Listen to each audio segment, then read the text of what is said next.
about who our people were. And she was like, don't you ever let them tell you we're nothing. We're Native American. We're indigenous to these people, to this land. We were here long before the white man came.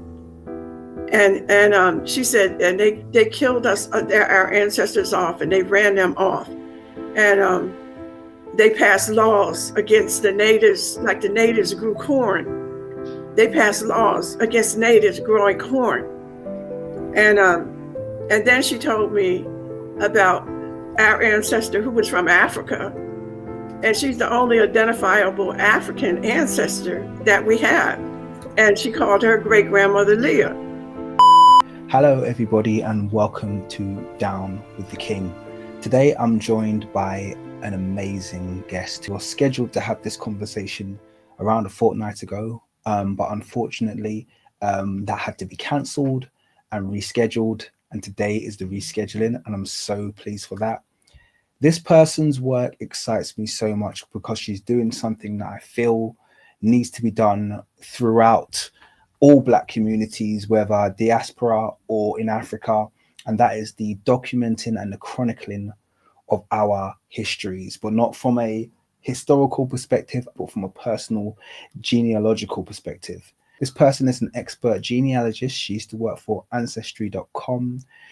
They are also an accomplished writer who has written for blackpast.org.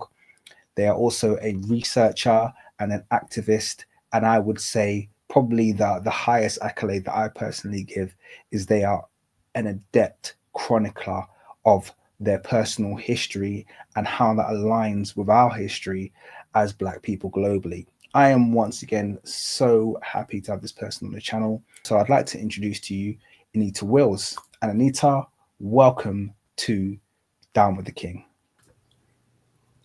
Pleased to meet you. Pleased to meet you too. And welcome everyone. I'm more than delighted to be here and to share my story and our story on this network. Well, you are very welcome, like I said, and I was very excited to have you on. And when it got delayed, I got very worried. So now that it's back and it's happening right now, this is good. I think we're going to have a really amazing conversation. I mean, I'm happy to kind of dive straight in if you are. Yes. Yeah. Okay. Yes. Brilliant. Let's dive straight in then. So I think the best question that I can ask you to lay the groundwork and to get the ball rolling is to tell my audience, because I've given my words, but my words ultimately don't matter. I want you to tell our audience, who are you and what is it exactly that you do in this space? Yes. My name's Anita Wills. I'm, I was born and raised in here in the United States, and in Pennsylvania, which is I live in California now, but I was raised back east in a small community. They actually call the community a village. Okay, and so we were raised with grandparents on my mother's side and my father's side, with aunts and uncles, and a community that we, for a time we felt safe in. And my father was like, he was the head of the household, and he was actually a very brilliant man. He wrote and spoke 7 languages. He was, he worked, but because he was a Black man, he could only work, he worked in a steel mill, and he worked in the Veterans Administration. He was a World War II veteran. Wow. And when he was in the military, he was told, even though he spoke Russian and German, his services were not needed because he was a Black man, even if it would have helped in the war effort. And he was totally disillusioned with them. And in the 50s, we had this McCarthy era. This person who was going around hunting down communists. And they accused my dad of being a communist because he spoke Russian.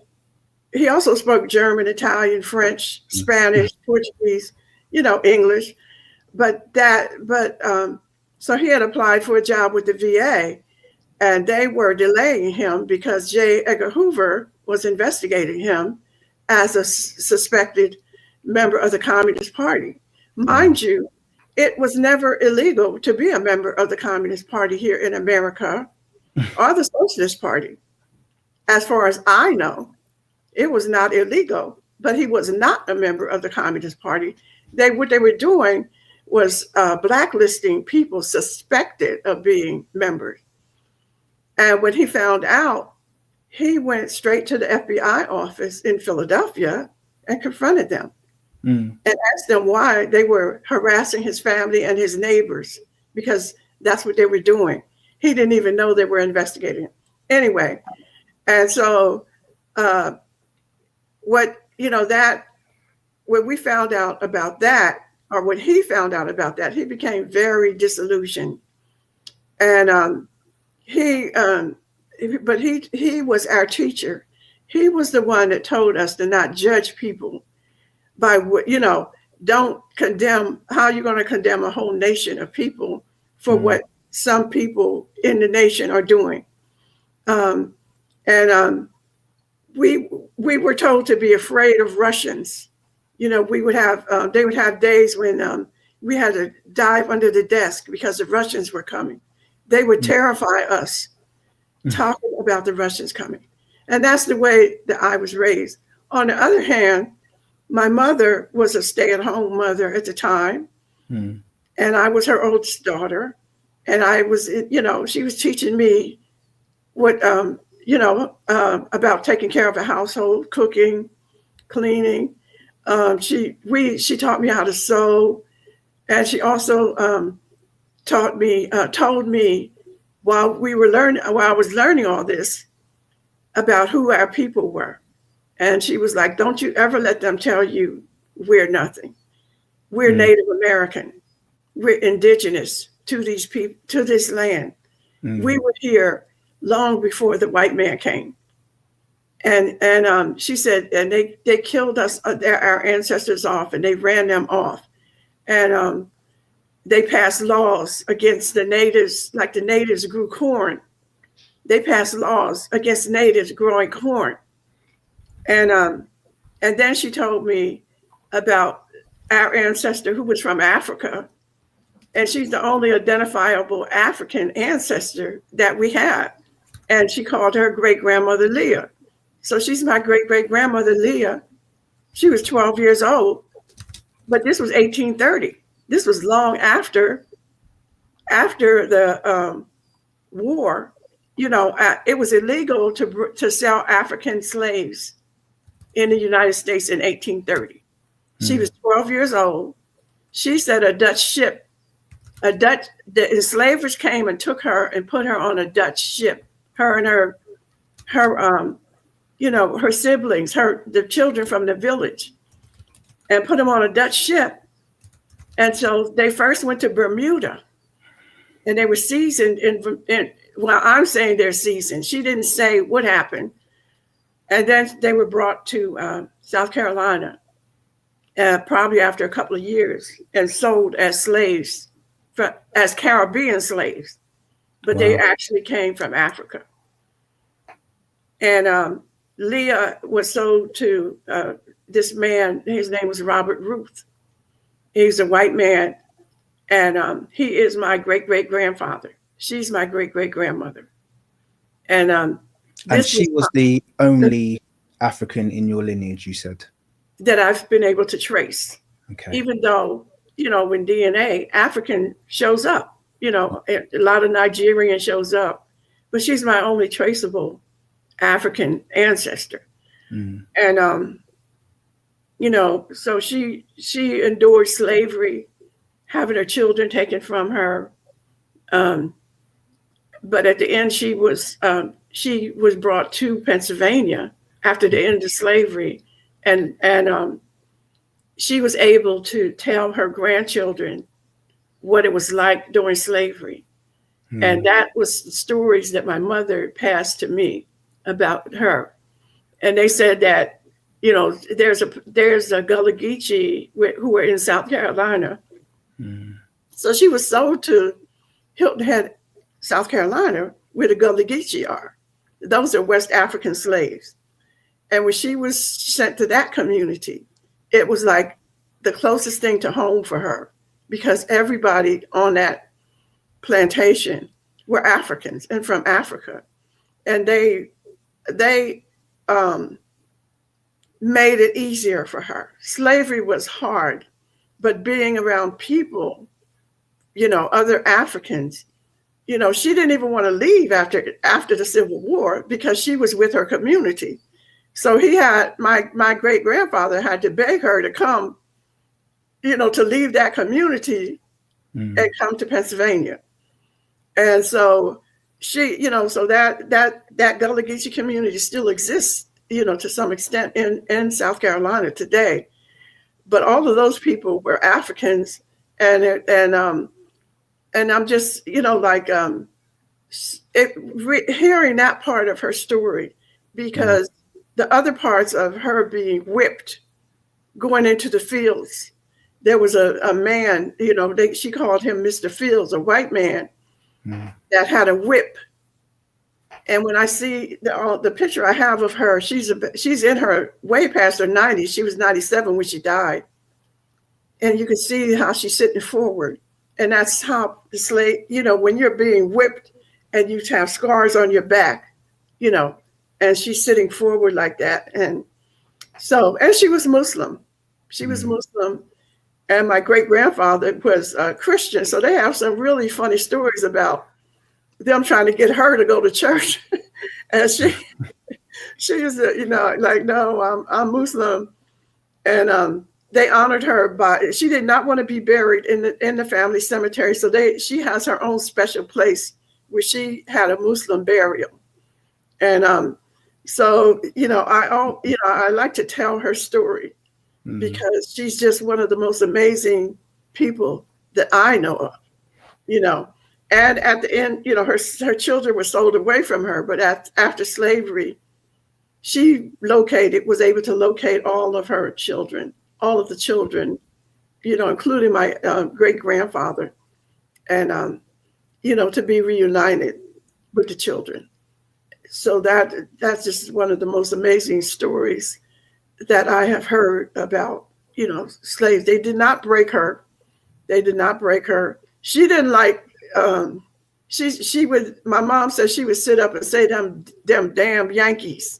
I think she was referring to just the way they were treated by the Europeans, by the white people during the Civil War. I mean, during slavery and even after the Civil War. In other words, she was saying, even after the Civil War, very little changed.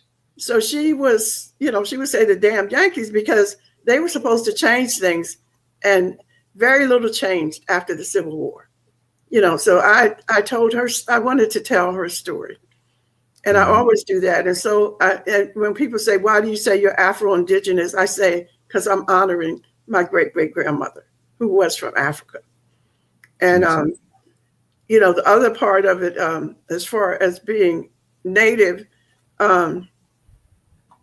that is, so much more complicated because they have a skewed history.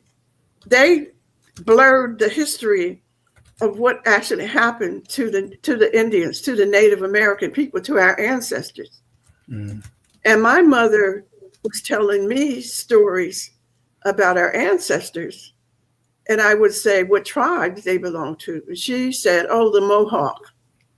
The Mohawk are, they're more, in Canada and northern New York.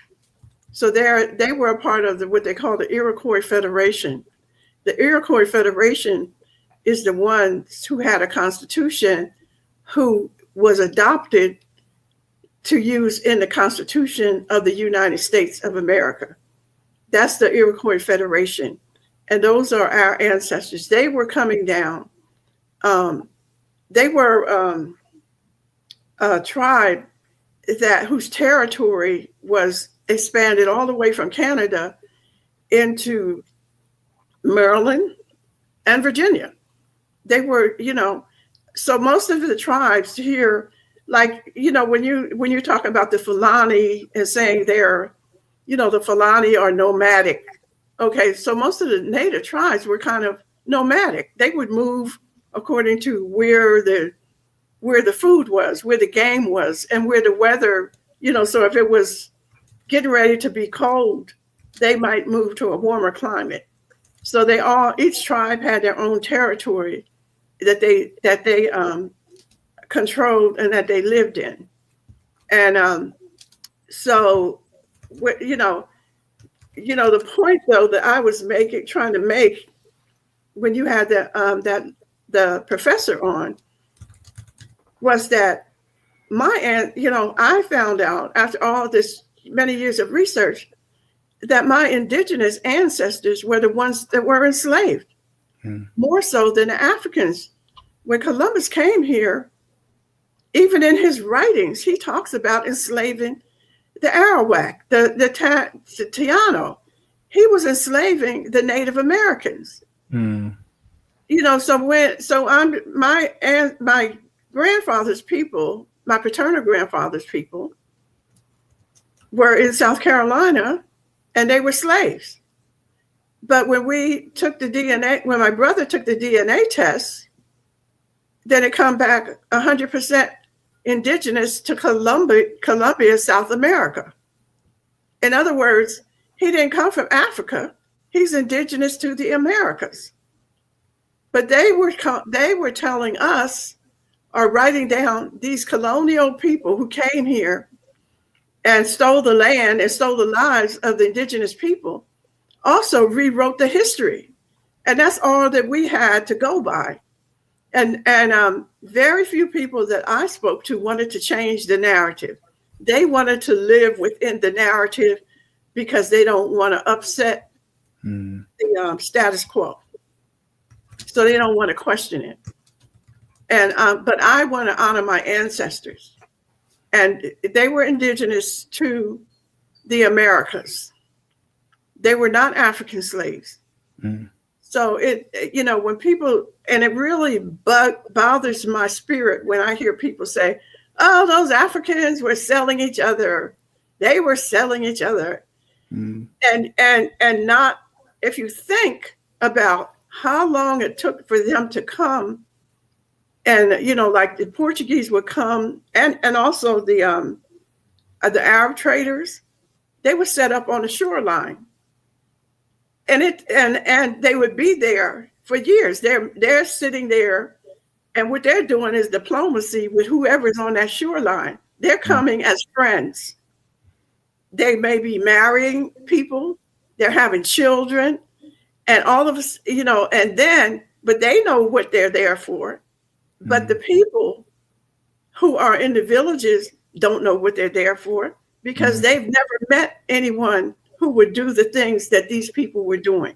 So maybe after they were there 10, 15, 20, 30 years, there was some Africans who were probably mixed with those Portuguese and those Spanish, who were, the slave traders who would go and help, enslave, other Africans, but it would not be the Africans from their tribe. It would be this set of people here, and I don't think that it was as many as they said, because again, the Americas were full of people and they were enslaving them. And they also were redesignating, like my ancestors were redesignated from Indian. Well, in the first place, the native people were going by their tribal name, and they took that from them. So you could not say that you were a member of a tribe. You were just an Indian, okay? and the fact that they called us, called our people Indian. They, Columbus was going to India and got lost. So he gets lost, and then he's, he's helped by the Arawak and the Taino, in down in the Caribbean. Yeah. And what does he do to thank them? He enslaves them. Yeah. He brutalizes them. Okay, so when they renamed all of the people they met here Indian, because they were headed to India and got lost. Okay, and even India says, well, we're not Indians anyway. Why don't that's something Europeans. They're not even. But anyway, so they renamed all of the indigenous people to the Americas one name, Indian. So you lose your tribal name. And then they turn around and rename my ancestors. They called them mulatto. They called them colored. They called them Negro. They called them black. But nowhere in any of the records that I found did they call them African. I seldom see any records that says that these people are from Africa. Even my great-great-grandmother Leah, well, they don't say she's from Africa because it was illegal for her to be sold as an African slave. So they have her down just as black. And the inference is that she was African, So I'm skeptical about the fact that, especially in the interior, that these Africans were selling to, just rounding up their own, tribal members or other tribal members and selling them to the European. Yeah. So, so it was just the entire way that the story was told to make Europeans look like they're benign and Africans look like, oh, what terrible people they are. They sold their. What were you doing in Africa? Well, you know what? It's an evolving story, isn't it? Yes. It's a story that even in my lifetime, I'm quite a bit younger than you, but even in my lifetime, I'm seeing this story continue to evolve and continue to change. Yes. And they're adding things to it now. And, maybe perhaps just after my lifetime, we've seen the renaming of Black Americans to African Americans, right, which has become so you're seeing this evolving tale. We're seeing Africa now bear the brunt of the blame for slavery. That's that's the last 30 years or so. That narrative has really been driven home now. Yes. Where Africans are absolutely to blame for this allegedly massive export of humans from from Africa into America. So it's just one of these things where these stories just continue to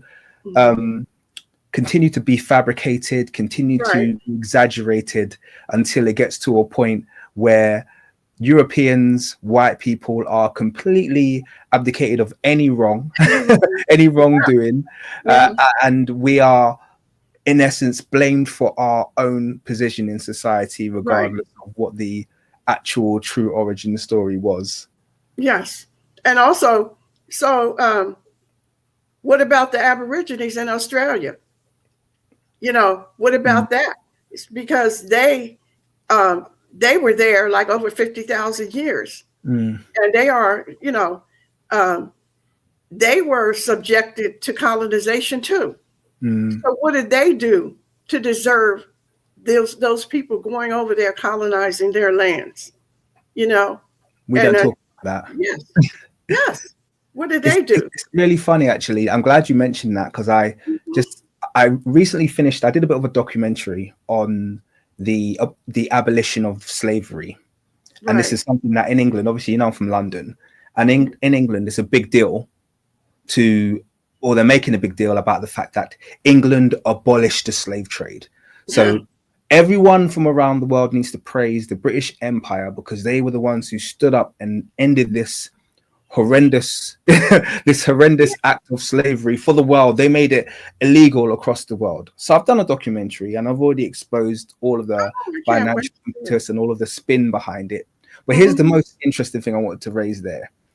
1833 is when England abolished the slave trade.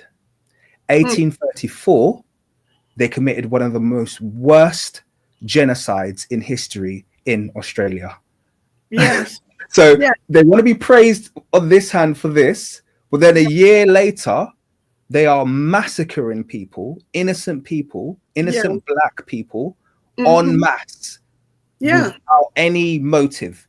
And they want us to believe they did this thing this was for good. This is because we had morals, but we don't talk about this where we massacred a year later, massacred an entire population of people. Yes. So I'm glad you mentioned that because it's like went to Hawaii and did the same thing. Went over there and colonized Hawaii. You know, everywhere they went, they have set up their little colonies. They cannot, for some reason, live with indigenous people. They think, well, I don't know what they're thinking, but it appears to me that you think you're entitled to land and nobody else is entitled to live in peace. But your peace comes at the expense of war and killing us.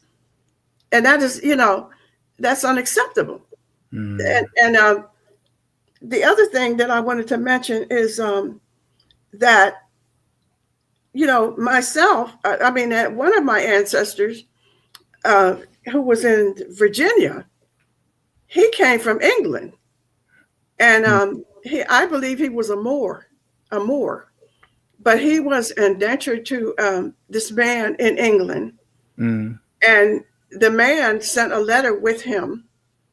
And, when he came, his name was Amnadab Booker. And he came to Virginia as an indentured servant, but the letter said he is not African. He is a trusted servant. He is a free man, and he sent that letter with him to America when he went to. He came to Virginia, and he's one of my ancestors, and he's a dark man, but he's not. They said he's not African. So what was he, and he's dark, he's a black man.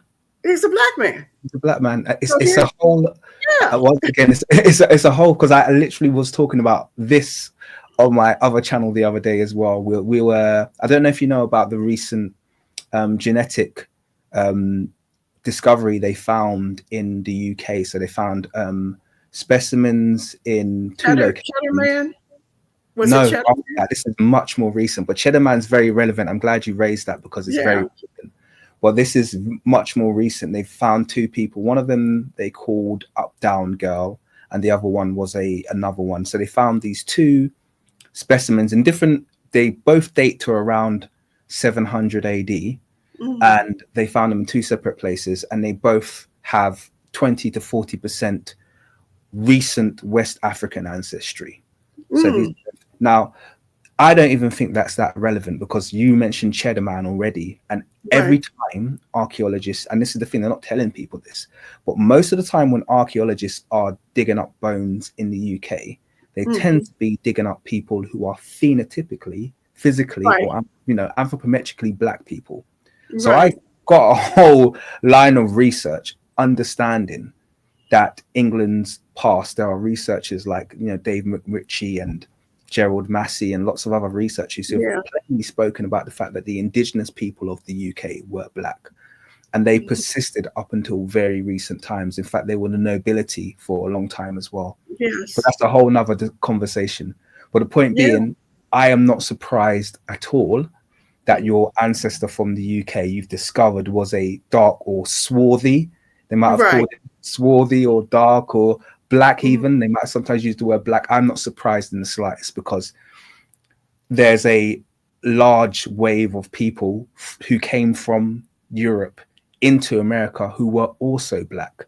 And I think I want to lead that into a question for you, actually, because one of the things I really like about your research, and it's what makes it very novel, and it makes it very valuable, and it makes it very rare, is I feel like you understand the nuance of the multi origins of black people in America. Yes. Because a lot of people are so they hear one thing and they're so kind of dogmatic about that they say everything else is a lie. So you got the people who are like, we all from slavery and there were no black people in America. All black ancestry comes from Africa. And then you got people who will say, we all come from America and we have no African blood. We're not Africans. We are natives. And then you got people who say, no, we're all Moors. We all came from Europe. We don't have any native ancestry and we don't have any African ancestry. And I feel like, because what makes your research and your work so much more powerful is you've just proven through genealogy. And look, I've had discussions with my ancestors. I do have a bit of African in me. That's not a complete myth. There's definitely some African that came, but I also have a whole bunch of native ancestry. And hey, I've also found one or a couple of ancestors who probably came from Europe. Yes. And I feel like that's just the story, or a version of the story, that people need to hear, so they're not threatened by the fact that this is much more complex than just saying we are from one place. Right. You know, do you feel like that's, I mean, how do you feel about, do you feel like that's something that you've picked up and you wanted to add to this discussion? Yes, because so the DNA test I first took was family tree DNA. That was like in 2003. And I thought it would be more native on my mother's side, but it came back like 87% European on my mother's side, 8% native, and then 5% African. And it was T2B4 or something like that. But these they, you know, and they called it the 7 daughters of Eve that came out of East Africa. So this was in 2003, but they went after family tree DNA so hard that you very seldom, unless you look, go back in the records, you're not going to see them say that much anymore. Wow. They do not want them.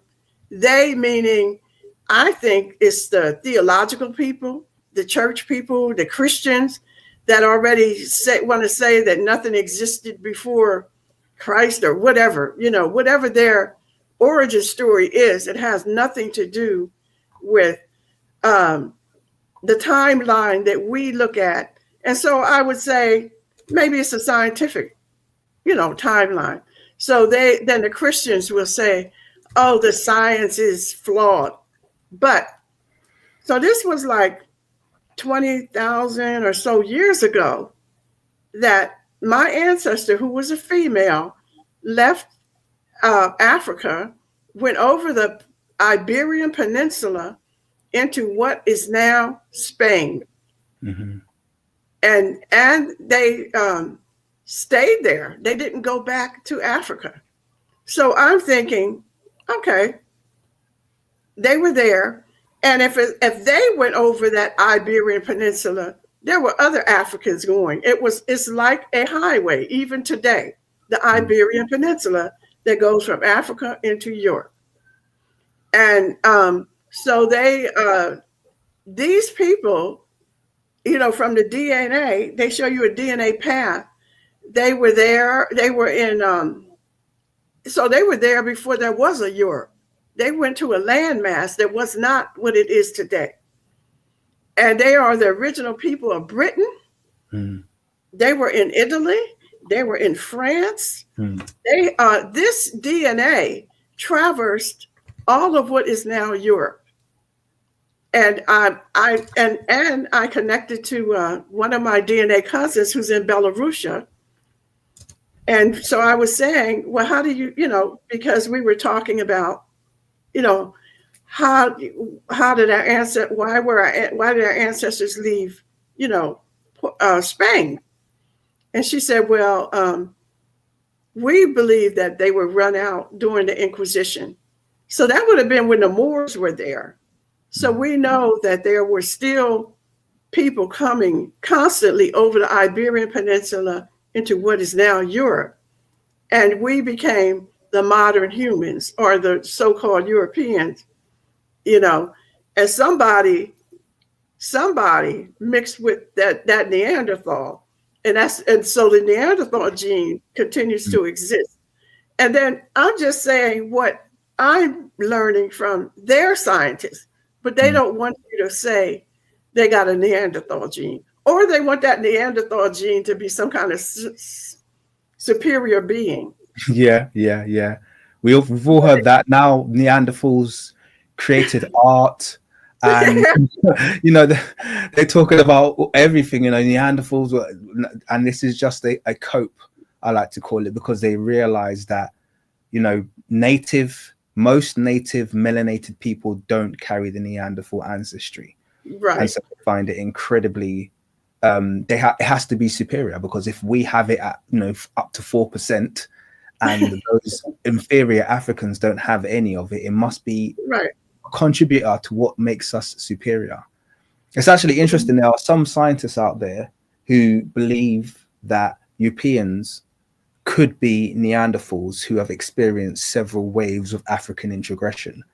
So Right. there's the other line of thought where they say, oh, actually, what's happened is the Neanderthal genes have, because they were inferior to the Homo sapien genes, we're Mm-hmm. only showing 4%, but we could be as much as 25%. But Mm. because Neanderthal genes are inferior, the Homo sapien genes are selected above them. So that's why. So although we're only showing 4%, we could be showing much more. So these, like you were Right. saying, there's so much. I think when it comes to genetics, and I'm not a big fan of genetics, although I think they can tell a story, I much Yes. prefer what you do in terms of genealogy, because a Yeah. lot of people don't realize how much genetics are influenced by the tales of anthropology. And when I say tales, I mean Eurocentric version of history. They'll get Yes. genetics and they'll make them fit. And this is one of the reasons why I say this a lot to people. One of the reasons why Black Americans pull up so much West African ancestry Right. is because so much problematic or unresolved Mm-hmm. DNA amongst Black Americans has Right. been classified as African purely on the basis of the narrative. That's So they're right. like, yeah, so they're like, okay, we don't know how to classify this. We know that this bunch of Black Americans are all Mm-hmm. carrying these SNPs or these traits. Right. They all came from here, didn't they, during the slave trade? Yeah, yeah, yeah. They all came from. Okay, Right. therefore, it's a Nigerian trait. We'll just call it Nigerian. Yeah. Meanwhile, it's not something that is maybe present or even common in Nigeria, but they'll Yeah. classify it as that based on the narrative they've been given. Right. So that's And why then what and you're doing. how Yeah, many Nigerians even do DNA? You know what yeah, I'm saying? Like, exactly. I met a brother who was from Senegal, and I was doing, telling him about my DNA test and all, looking for my ancestors. And he was like, I mean, he knows who his ancestors are. Yeah, He yeah. doesn't have to do DNA. We're the ones that are looking for what was taken from us. Mm, And he was like, oh, that's interesting. But it was, so, and they will say that, okay, like ancestry, it is what you just said. mm, It's they're looking at trace. They're not looking at who took the test and who we're really blood related to, because the Europeans that are my cousins mm, that I see on Ancestry, I can actually talk to them. We some of them communicate with me, but mm, I have yet to be able to communicate with a Nigerian mm, DNA cousin on Ancestry because they're not there. You know, they don't have a large pool of them. They have a large pool of Europeans. They don't have a large pool of Native Americans, for that matter. So it's more like there is a theory. You know, they're doing some theoretical stuff on family tree DNA. I am able to communicate with those who took the DNA test. So in other words, we can email back and forth, but not so much on Ancestry. And Ancestry is autosomal, which is like going back maybe 1,000 years. Yeah. But Family Tree It's DNA lucky. goes all the way back to Africa, all the way back to East Africa, thousands and thousands of years. So there's a difference between, some of the tests, that are more, Ancestry to me is more commercial than Family Tree DNA. And that's more informational for me. It was more helpful for me than Ancestry. I find the whole discussion, like I said, on genetics, it's a very young field, first of all. Like I always, geneticists have told me that. And they said you can't make too many claims about what ancestry can tell you. Because you've actually got these 3 types of ancestry, which is Y-DNA, mitochondrial DNA, and autosomal, like you mentioned. And they're useful for different things. Mitochondria will tell you about the women in your family. Y-DNA will tell you about, well, I say women, a single line of women through your mother to her mother's mother and so on. Y-DNA will do the opposite and do that with men through your father, so your father's father, single ancestor once again. And then autosomal gives you a much broader span, but then can only really tell you who you're related to at the moment. It can't tell you who you're related to historically because of recombination, which basically scrambles. Every time your parents get together in your ancestry, it scrambles the autosomal DNA. So it doesn't go back very far, like you went very well articulated. So it can only tell you who you're related to at the moment. But the thing about it is, who you're related to at the moment, you can be related to them for a plethora of reasons. Right. You've only been given one reason, slavery. They see all these people. Now, if you read like you said, you've read the notes of Columbus. Columbus is very open about the fact that Africans were trading with Americans. Yeah. And he even found the African alloy. Anyone who was there before the Europeans arrived has to be regarded as indigenous. Even if they came 100, 200 years before, they have to be regarded as indigenous. That's how we're classifying it in America, people who were there before they got there. So we know Africans were there because of Columbus. We know that Sundiata is said to, the Malian is said to have ended up in the Americas. If you talk to people who know Yoruba and Igbo history, they'll tell you that they were seafaring and they traveled to the Americas. We have plants and shared produce, tomatoes and potatoes, for instance, that are very endemically woven in, cassava as well, and corn, woven into West Africa's cuisine, not post-colonially, woven into, as in old into West Africa's cuisine. And these are American produce.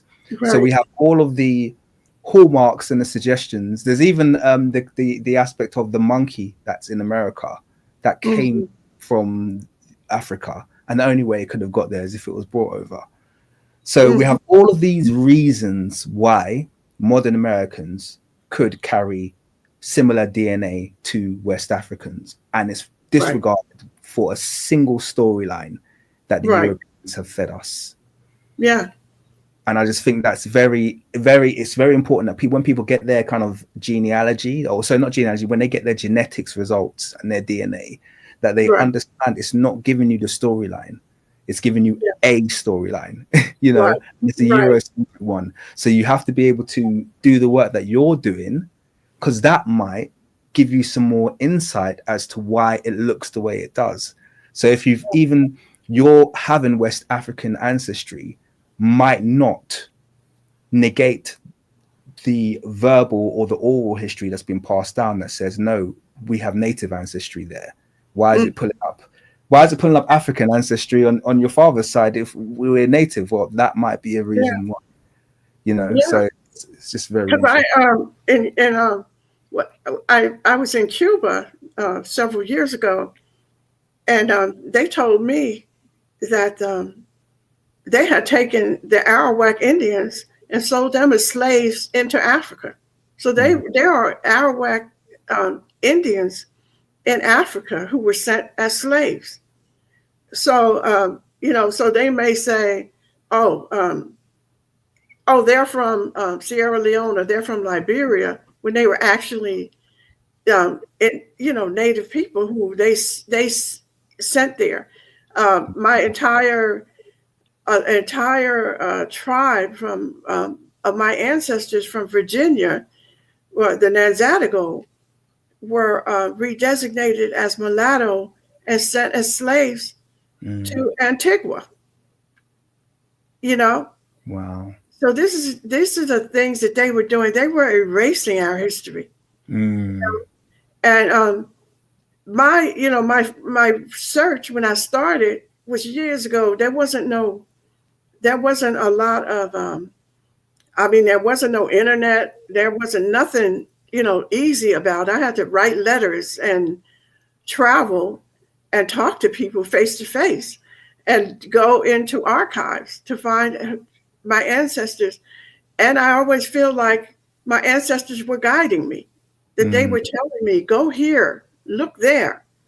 And, and I'm like, oh, wow, I'm in this dirty basement with all these dusty books and for the colonial period. I'm opening them up and I'm seeing who my ancestors were. I'm seeing them being redesignated from who they were as a tribal member to Indian, and then to mulatto. Oh, and there were a lot of mulattoes because the Europeans, who were mostly males at first, were committing sex crimes against the native and indigenous people. The same things they did in Africa. Wherever they were going, they were leaving babies, and then they want to, look at us like, you just want to be. I don't want to be you. Y'all people wanted to be us. That's Absolutely. why you were out there messing with our ancestors. You all are okay. They're the minority in the world. I'm sorry. It ain't my. I didn't cause it. Why do these folks, not all of them, hate us? We did not make them the minority. And like 9% of the world, and creating 90% of the wars and stuff that destroying the earth that we all have to live on. Why are you doing that? And it's like we are, they're like, some of them are like petulant little children, and we're like the parents saying, okay, now, just go over there and sit in the corner and think about what you did, and so we're not nuke, please. Yeah. Let's cool off. Some of the thing, it's just like, you got all this power, you got the money, that's what you wanted, and you're still creating havoc. What do you people want? I think you've put it so well. It's almost like, well, then that kind of leads into a little bit as to maybe where the I'm not going to say where the jealousy, but where the hatred towards melanated people come from. Because in many ways, I have pondered this, and I do if you look at the one trait that Aboriginal people, sometimes I call us Aboriginal people or native people, the first people of the world, the one thing that we have in common across our global societies, regardless of if you're African or you're not African, the one thing that we have in common is I do feel like there's this overriding kind of like patience and maturity that we have with people. We always look for diplomacy first.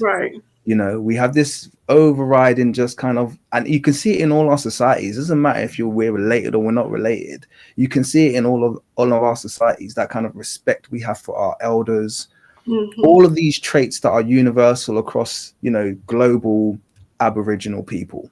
We have Right. that. And I think that somewhat addresses the question that you just asked there in regards to why do they act so petulant. It's almost like someone who is new to power, people Yeah. who have recently been exposed to absolute power corrupts, absolutely, but someone who's recently been exposed to it and doesn't have the longevity to be Right. able to understand the harm that you might cause by behaving in a certain way, or releasing a Right. certain thing, or producing certain products, or industrializing too fast. It's like they haven't perhaps gone through or had the experience to know that that's not the way. And I think that's partially one of the reasons why maybe we've been so slow to respond to their belligerence, because Right. we find it kind of bizarre in some ways. It's a hard thing to figure out and to ponder. Yes. Because I look at power, my thing is being healthy. My thing is being free to move around, to see the earth taken care of, to see the beauty of the earth, to have clean water, not just for me, for everybody, for everybody. Now, I don't need a power grab. What is that going to do for me? I don't need I mean, when we're younger, we're like, oh, if I have money, da, da, da, da. And then I'm realizing that that's not going to bring me happiness. That's not going to necessarily bring me health, especially if I'm not uplifting my community. So that's because we are, I always feel like I'm under my creator. I'm not greater and never will be greater than my creator, or I'll never, be, my parents, they brought me into this world, so they're greater than me, and their parents are greater than, and that's the way that the people that I relate to look at the world. We don't look at it as, oh, I'm here to just get everything I can, and these people need to get out my way, and I can kill, steal, and destroy, and then claim to be a Christian. I can lie. I just don't understand that mentality at Some all. of them are so God-fearing. It's bizarre. It's like you're God-fearing, but your mind is worse than Satan's. Like it doesn't make any sense. Do you know what I mean? It's like they really are God-fearing people. Like, I love Jesus. I love me some Jesus, man. Get that girl off my property. How are you equating these two behaviors? It's like What does unbelievable. love look like to them? Yeah, Because right? that what they're doing does not look like love to me. It doesn't.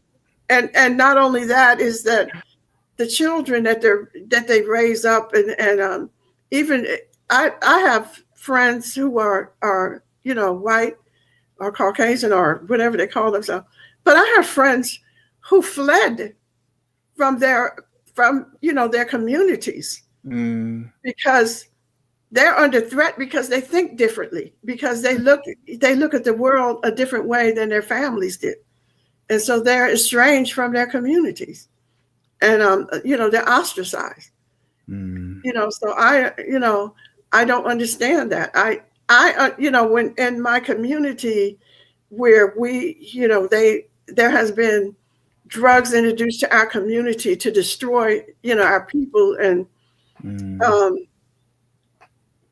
and so they do different things to bring down our community, and those who survive and find their way out of that darkness have a testimony. So we always have a testimony about our lives, that the positive things that we've done, that we want our children and our children's children to learn. Like with my great great grandmother Leah, the things that she did in spite of her circumstances and her, the condition that she was put under.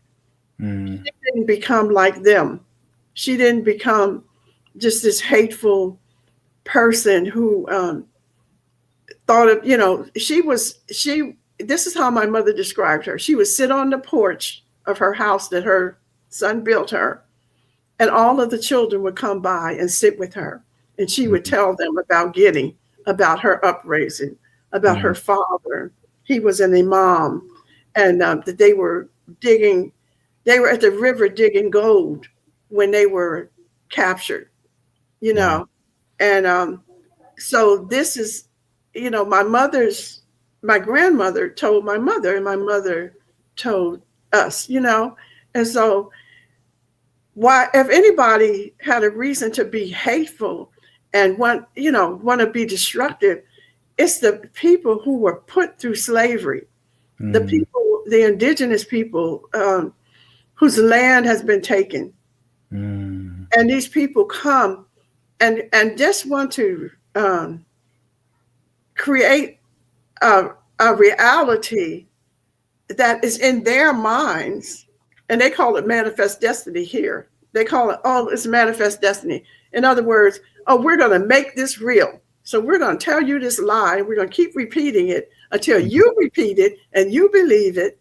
And then that's who we are. And it's all a big lie. They're burning books. When I came out with my first book, the pushback I got was from a lot of my own people, or African American people. Yeah. Who did not want me talking about mulattoes or mixed race people. They didn't want me writing about that. And they don't, my belief is that most of them came through these white universities, predominantly white universities, or they came with the theology of the European about who we were. And they were saying to me, you just don't want to be African. You don't want to be African. And really, I think what they were saying, they are telling me who they are more than who I am. Yeah. Because they didn't want me talking about my native ancestors. They didn't want me talking about being white. Oh, so if you're European, that doesn't mean they're going to accept you. And I'm like, this is genealogy. This is who was in my tree when I was born. This is not who I am. I have nothing to do with, I'm just genealogy was a big deal to Europeans. And so I'm into it, and I'm talking about the Europeans who were in, and the Native Americans who were in my, who I found and who I connected to. I mean, I'm a member of a tribe because I connected to and proved that these were my ancestors. And those ancestors who were indigenous were enslaved. They were redesignated as mulatto, colored, and Negro, and they were enslaved. But they are Native Americans. They're indigenous. They're Monacan Indians in Virginia.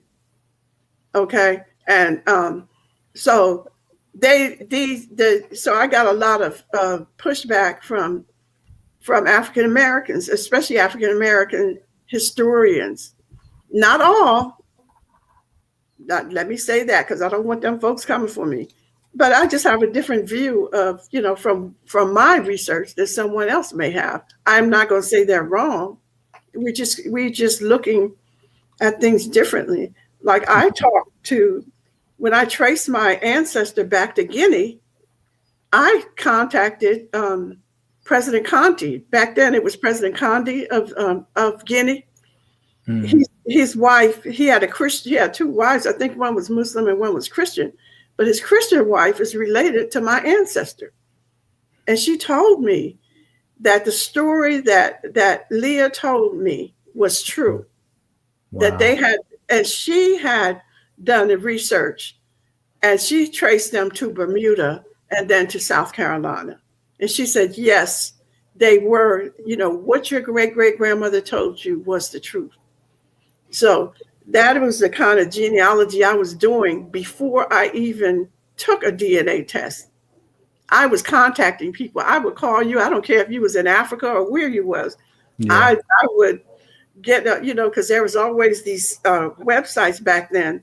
You could get on, and there were Africans from Guinea, there were Yeah. Africans from Nigeria, and I would talk to them.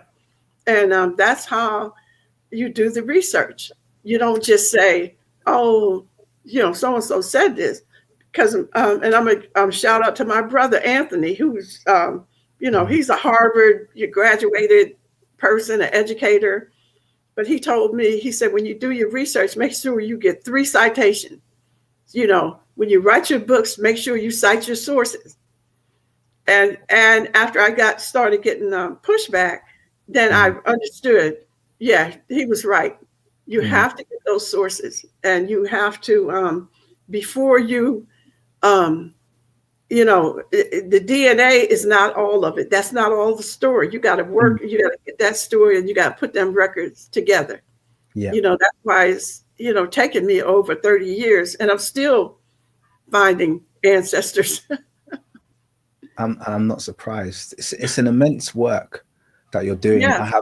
I can't tell you how much appreciation I have for the fact that you're doing this. Because I actually said this to people. I said, I think one of the takeaways are, like, for instance, if you're listening to this right now, I think one of the takeaways is that if everybody in the Black or diasporic community did what you were doing right now, there would be no confusion about our history. We'd be able to piece it together just from everybody playing their part, so to speak. So it's almost like you've provided some vital pieces of the puzzle through genealogy, but we've got now a piece of that puzzle, but we now need other people to also contribute their pieces, so we can start to build up a mosaic of what real history actually looks like. Because I'm very much on the side of history that you're proposing, and that's just been completely lied to.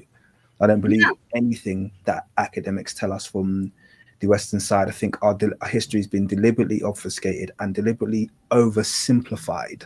I think that's why I've got things as well. If you look at, and I don't mean this in a rude way, but if you look at, I'm not going to even call it European history. I'm actually going to call it white history. Right. Because white history is that white people are very new invention, in terms of the classification of white. So that's not me being racist. It's me saying, look, the classification of white is a new one. And if you look at all the people who fall beneath the white race, they have a very recent and simplified history. They don't have this massive diversity of tribal groups. They don't have this massive diversity of origin. It's even proved, by the genetics that they all descend from very recent bottlenecks. That is, founder effects, small set of people, rapid expansion. That's kind of the story of people who we today classify as white people.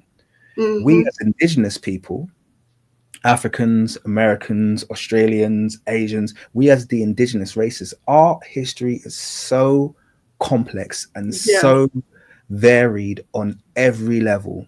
The genetic level, the ethnic level, the linguistic level, we're just so varied. It's ridiculous. And what they've done is they've sold to us this really simplified version of history. I said, oh yeah, you all came, then we stole you all from Nigeria and just spread you all over America, and that's why Black people exist. It's like, you don't get to do that with the first people of this earth. And if you're Black and you want to accept that, this is one of the pushbacks that I kind of give. I'm always like, I'm a Nigerian, and I'm telling you very frankly, you don't all come from here.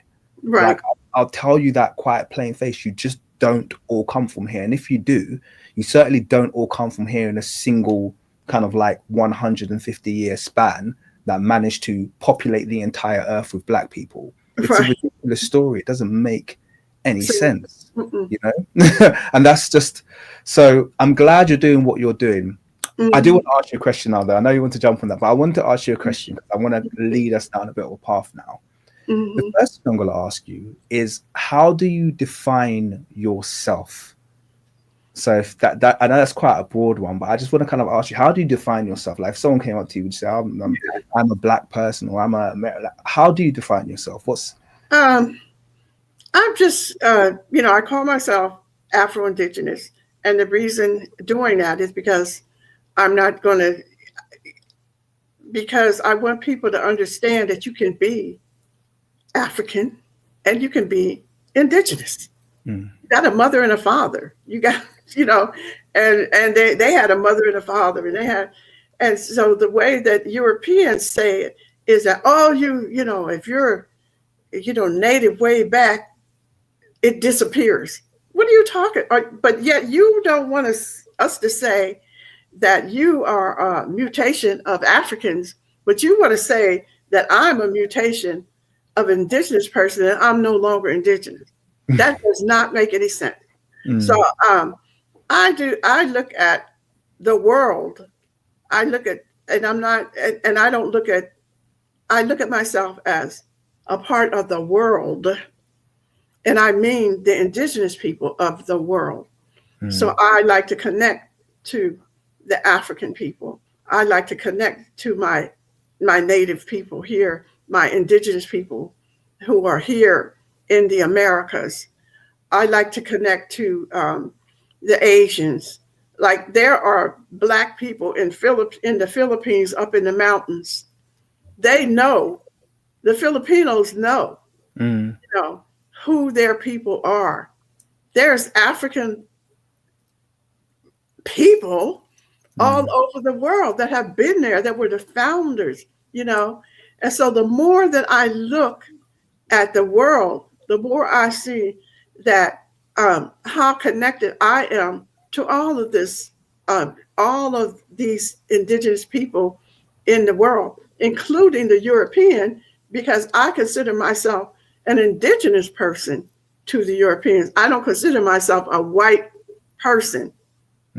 Like my connection to Europe goes back to when the Normans and the Anglos and the Normans invaded, and there were dark-skinned people here who are actually the Welsh when they came in and they colonized Britain. And the Welsh people were a dark-skinned people. And then there was the red people. And I have red people, red-haired people in my family, because the dark and the white, or the dark and the light, make red. Okay? I learned that in 9th grade science class. Anyway, but, so I'm not a person who says that, I'm not a person who is like, oh, those Africans don't like us. I don't like sweeping statements like that. I don't like sweeping statements like those Europeans don't like us, because I don't know every European. So I don't make sweeping statements about, because I may run into a particular person with a particular attitude.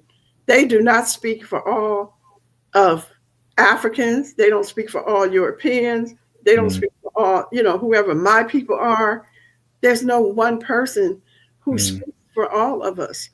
What we are looking at, what is dangerous in this world, are these governments who are not listening to the people, and who are themselves, well, at least here in the United States, we have governments that are trying to start a civil war here in our own country.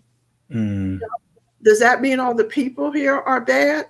No, it's the government, and the government is the face of the United States. Your Nigerian government is the face of Nigeria. By the way, Nigerian government are probably as bad as your government at the moment. Yeah, they're acting like the Trump of Africa right now. They don't represent the people. They keep themselves in power. So I have to look at it like that. Like I just look at Traore as my leader. I like that man. I like that young man. I'm so proud of him. And you'll love Traore. Otherwise we get, I'm stuck here just looking at what's going on here and thinking that this is the world. This is not the world. So I want to say I'm a globalist, but not in the negative sense of being a globalist, like I own the globe or something like that. But I'm a part of all of the struggles all over the world. All of them. You are globally indigenous. Yes. Yes. I love it. You know what's funny as well? I like the way Traore has reminded Black people to be unified. Because a Yes. whole bunch of people who had no time for Africans since Yes. Traore has been doing it, they'd be like, "Yeah, well, no, we got a little bit of African in it." It's like, no, it's good. It's good. Let's remember that we're all in this together, you know. And I think, Right. we sometimes we need those characters just to remind us. Because I'm not one to defend people who don't deserve to be defended. So Right. there's been a long period of time where the effects of this sowing of division between Africans and diaspora communities, Mm-hmm. it's beginning to tell now, you know. And I think it tells on both sides, you know. Africans, for some reason, sometimes have this kind of like very exhausted, fatigued look when they look at Americans, and Americans like, you sold us into slavery, and then this loggerheads. Yeah. And I hate all of that, me personally, because I've Right. always viewed myself as a Black person. Right. Primarily, you know, and there's no one that could try to tell me that an African American isn't my brother. That's right. There's just no situation where I could not feel a brotherhood to the people in that nation. And that's irrespective. I don't have to believe you came from Africa for me to feel Right. that way. Right. I don't know why that is. It just is. Yeah. So it's nice that people like Traore have come along, and I think his understanding of who the actual, you know, I don't want to say enemy, but who the obstacle to our progression truly is, Right. and reminding Black people of that, and we can all get behind that. Yeah. You know. Yeah. He's not really in the rhetoric. He's in the action. Absolutely. You know, and I love that, the land of the upright people. I love that, you know, and I wish we could all be the land of the upright people, you know, and we don't have to, I mean, we don't try to take over the world. We don't need to control every other human being on the earth to feel like we're somebody. I don't have to do that, you know. And then because at the end of the day, we were all born and we all gonna leave here. We're all gonna die. Yeah. No matter how much money you have, you're gonna leave here and meet your maker. That's what a spoiled child does, isn't it? That's what a spoiled child tries to. It's true, you know. What child throws a tantrum wants everything, doesn't want to share anything. Right. But, do you remember the days of Sankara, Thomas Sankara? Yes. Yeah. I have a book on him. Okay. I was going to ask you, because obviously, I'm guessing that you're old enough to have been, you know, to have remembered when, because obviously he passed away, I think, in 1987, so I was like 5. I'm just giving my age, by the way. But yeah, so I was a little child when he was. You know, every time they had a leader in Africa, they would put out the lies and the propaganda against them. You know, so but being the inquisitive person that I am, whenever they start doing that, I would start looking for the truth. You know, they're telling me this. What is the truth? What, you know, and Sankara is a hero in Cuba. You know, when I was in Cuba, they were talking about, you know, meeting him and helping with the revolution over there. And that it just hurt so bad, not just him, Stephen Biko, you know, so many of our assassinated leaders that stood up, and they were being, you know, they just took their lives. Yeah. And like, another one. Right. Yeah. Lumumba. Lumumba. And as if that's going to crush the movement. All you're doing is raising up 10,000 other leaders who are stronger and smarter. You know, you took his life, but you didn't take the struggle. You can't take the struggle. You can't take the, you know, you can't stop the people from moving forward, because you can't, if you're starving people, you know, there's the people who are starving, people who are, you know, dying from diseases, unnecessary diseases. They're going to, you know, I just got out of the hospital. When I went in the hospital and I was in a dire condition, the first thing that kicked in was survival. What do I need to do to survive? And I'm going to do whatever I need to do to survive. And people are going to do that. That's what they're doing. It's their mm, land. It's their, mineral wealth or whatever. And the reason that it's being exploited is because Europeans, just like they did here in the United States, mm, in America, they monetize everything. They put a price on everything.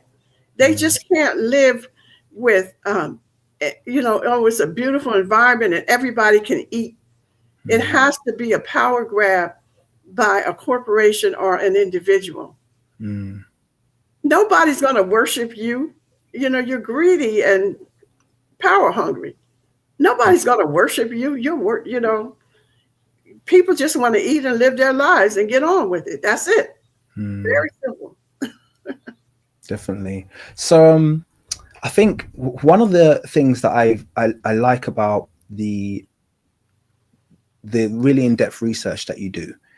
is you touch on some of that complexity of, because I think a lot of people think of America, particularly people who aren't from America, by the way, people Right. who aren't, you know, and we've, like I said, we've been sold this really simplified, the Native American. They do that all the time. They do it with ancient Egypt, Mhm. these other places. They just go, the Native American. Everyone thinks there was one ethnicity who kind of Right. spoke one language, who kind of encompassed all of the thing, all of America, who had, long hair and tan Yeah. skin like they did in the movies, the spaghetti Western movies. They all kind of look like that.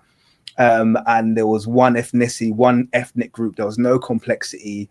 And Right. then the European came along and killed all of them and filled the land up with black slaves to do all of their labor. Right. That's kind of the version of history that everyone talks about. But then you're quite good at picking out this, or at least painting the picture to people that actually the landmass of America is a indigenous land mass, and as such, it has this complexity, this mix Right. of sedentary and nomadic peoples living Mhm. side by side. Some people have kind of set up, but then you've got another group of people who kind of wander around, and we have that in Africa, like you were talking about with the Fulani, and you're Right. comparing it with a group in America. And this multi-ethnicity, this, Nigeria, we have, I can't remember how many languages spoken in Nigeria, but we've got at Mhm. least 90 ethnic groups in Nigeria, Right. and you've got, in America, you've got all of these different, hundreds of different ethnic groups that are Right. situated there. And all of this is just kind of painting this picture of, well, logic would tell you, you don't have one race there. It's Mhm. very likely you have quite, an expansive hue of people. So Right. when you think back, or at least when you look back at your research, Mhm. can you give a quick breakdown for laymen like me and people who don't know? What has your research told you about what the racial makeup of Native American people was? It looks like the ones that came over the Iberian Peninsula are more Asiatic looking. Those would be the ones that you see with the long dark hair, straight, Mm, black hair, and uh, you know, and it's according. So that's coming from, up over the over the Iberian Peninsula, which is above Alaska in that region. So they came through there. It's a landmass. It's huge. The landmass of America goes all the way down to Panama. So there mm, are dark skinned indigenous people in Panama, in Brazil. And because the borders were porous, people could come. Anybody that wanted to come and go was coming and going. There was no, you can't come here and, like there is now. But people were coming because the humans were always moving around looking for food, looking for looking for a safe place to live. Some of them were looking for a place away from predators. And so the ones that were coming into the southern part of these Americas were darker. That's just, there's even there's even some heads. and I forgot the name of them, but they're in Mexico, The and old heads. yeah, with the broad noses. Yep, Yeah. The old and yeah. and nobody is explaining where those heads came from, who they represent. I think it's the is it the Olmecs or something like that? Yeah, the Olmec heads. Yeah, and so that's one phenotype. Then there's other phenotypes coming into South America. I don't know what my grandfather's people looked like, because what they were doing was enslaving indigenous people, and then they were at times putting them together with someone that, somewhere along the line there may be, there was darker people, and they were breeding them like that. They were breeding our ancestors after they enslaved them, so that you know, he may have been, they may have been lighter skinned, and as they moved around and they bred them, they became darker. You know, that does not necessarily mean that because they're darker, they're African slaves, because they're darker people here in Brazil. And if you look in the Amazon of Brazil, there's dark people in Brazil. But every time the European sees a dark person, they say, "Oh, they were brought here as slaves." Yep. They just whitewash, they dark wash our history, so that we will stop, just believe what they say, and not do our own research or not ask questions. Well, if you ask them a question, they don't have an answer, because they already have told you all they know or all they want to share. Yeah. So there's all different phenotypes coming in. They look different coming over the Iberian Peninsula than they did coming into the Southern Peninsula, and those are hotter climates. So some of my ancestors were in the Caribbean, So I'm thinking, oh, they must be the Caribbean Indians. So there's Caribbean Indians and our Native Americans, and those were dark people. They were, they were taking them and enslaving them, and some of them they were sending to Africa as slaves. So that tells me right there that they didn't ship all of, they were shipping people to Africa. So why are they saying the Africans were selling other Africans, when here you are, you're shipping people as slaves to Africa? What was that about? Nobody's even digging into that or looking into why those, the natives or the indigenous people were being sent to Africa. I once did a bit of research. Sorry, just to add to that one point you've made there, because I once did a bit of research looking into the slave manifests, slave ship manifests, and I did note an astronomical number of records, the ones that they actually present to you to say, "Hey, look, slave trade happened," showed it in that direction, like you just mentioned there. Right. So a lot of ships going from South America to West Africa, or sometimes directly from America to Africa. And I was like, this is the wrong way. Like, it didn't make any sense to me. Now, obviously, explaining this, it's starting to tie it together. Yeah. That's like when we were talking about, Liberia. And one of my ancestors, he was on a ship that went to Liberia with all of these. The people on the ship were mostly free blacks or free persons of color. They weren't sending slaves, and on that particular ship, they were sending these. They were trying to. Not only did they send them to Liberia, they sent. There was a lot of free blacks that went up into Canada, and they started settlements in Canada that were trying. They wanted, if you were free, they didn't want you in the United States or in America. So they were putting that, they had ships, and they were taking ships and going to places where they could be free, including, I think it was New Zealand. I met a young lady from New Zealand and told me there was a lot of so-called Africans sent to New Zealand, and she said, but and she was a white lady, and she said, oh, but we took care of that. We absorbed them. She said we absorbed them into the country. In other words, they didn't do what America's doing, like trying to keep us in a inferior position. They absorbed them, they accepted them, and they are part of New Zealand. I don't know. This is her talking. I haven't talked to any of those people that were sent there. This was after the Revolutionary War, so that's in the 1778 or so.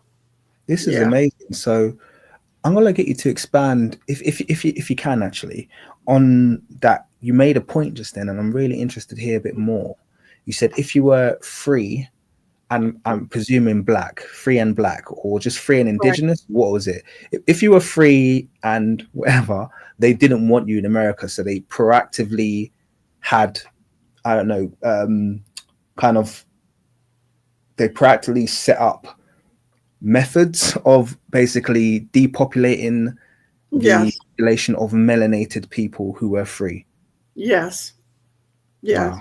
First, they would send you out of, like, a lot of my free ancestors were in Virginia, and like in 1853, they were running them out of Virginia into like Pennsylvania, into the north, because there was a division. There was Southern slavery was legal in the South. It was illegal in the North. So, so my ancestors who were free and, economically independent of, these people, the European, they would go after them, and they ran them out of Virginia into Pennsylvania. So, and they said they did not like the way they treated the slaves, because they were actually abolitionists. So they were part of, one of my ancestors at least was part of the Underground Railroad, and they were trying to kill him because he was freeing the slaves, or sending them on the Underground Railroad to Canada. So they did not want you, if you were free, in their community. And actually, it got worse. I think it was, in the beginning, like George Washington set up a school for colored children. Well, the reason he did that was because there was colored children in his family. He knew that. The Washingtons, the Lewises, we're Lewises. We're also blood related to the George Washington and James Monroe. We're there, like they called us. When I went to Fredericksburg, Virginia, they said, "Oh, you guys are one of Washington's mulattoes." That's how deep the history is, that they knew that. But they set up a school in Fredericksburg, Virginia, for colored children, and the poor whites burnt it down, because they continue to bring poor whites here, even to this day, to the United States. And they come here, and they want some white privilege that they have not worked for, they have not earned. And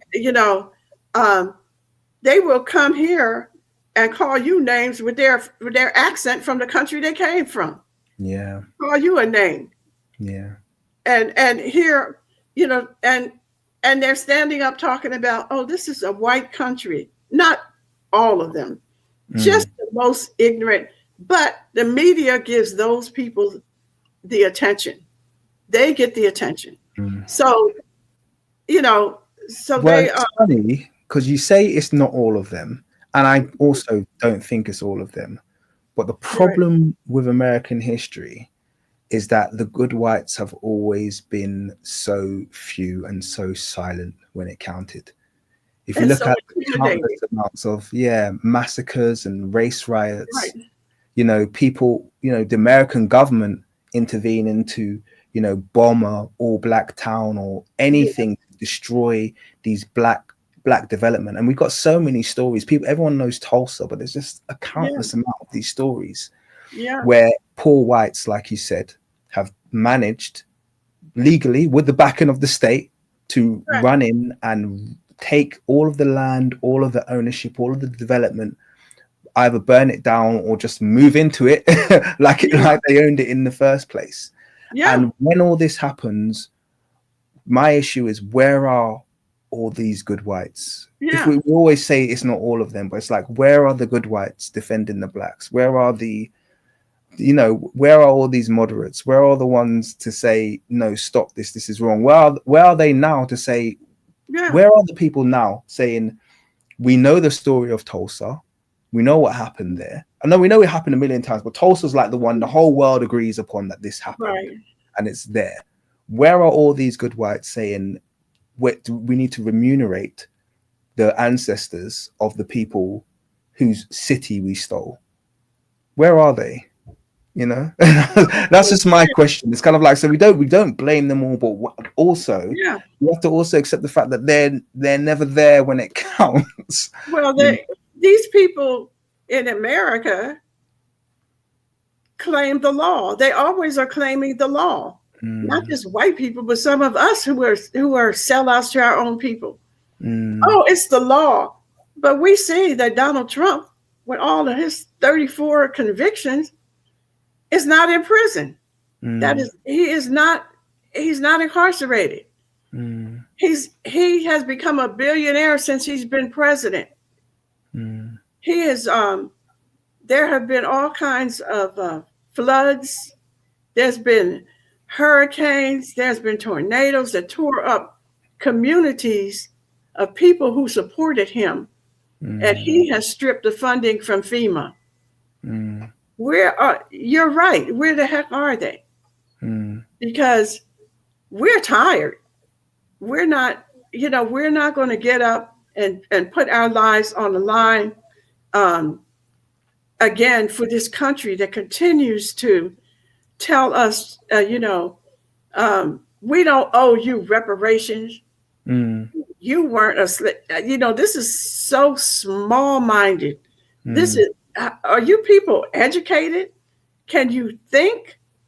Because, they can't, we're not taught critical thinking. When you're dealing with America, there's not a lot of critical thinking skills going on here. And it's also when we're taught. So when you're taught, when we're putting out reparations, saying they owe us reparations, they act like they have amnesia. Yeah. Or, my people weren't here. Yeah. Well, we're not talking to your people. We're talking to the government of these United States. We know your people weren't here. You're all immigrants, but then you want to claim this is a white country. Wait a minute. Are you going to have it both ways? You're not from here, but you're American, and this is a white country? And America is a debtor. The United States is a debtor nation. They owe debt to China. They owe. All they do is give out money with nothing backing it up. This is the United States of America, a debtor nation. So of course they're not going to want to pay a bill. They haven't paid any bills since they've been, for 400 years, I would say. Okay, they don't believe in that. They came here where the natives were not charging rent, were not selling property, took care of each other, fed each other, cared about nature, and preserving, what we have, and killed them off, stole their land, and then began selling the land that they stole. So that right there tells you all you need to know And they sold it, and they did all that under the name of Christianity and a white Jesus. And if you say Jesus was black, they want to come at you. And well, it don't matter. If it don't matter, why do you have a blonde hair, blue eyed Jesus?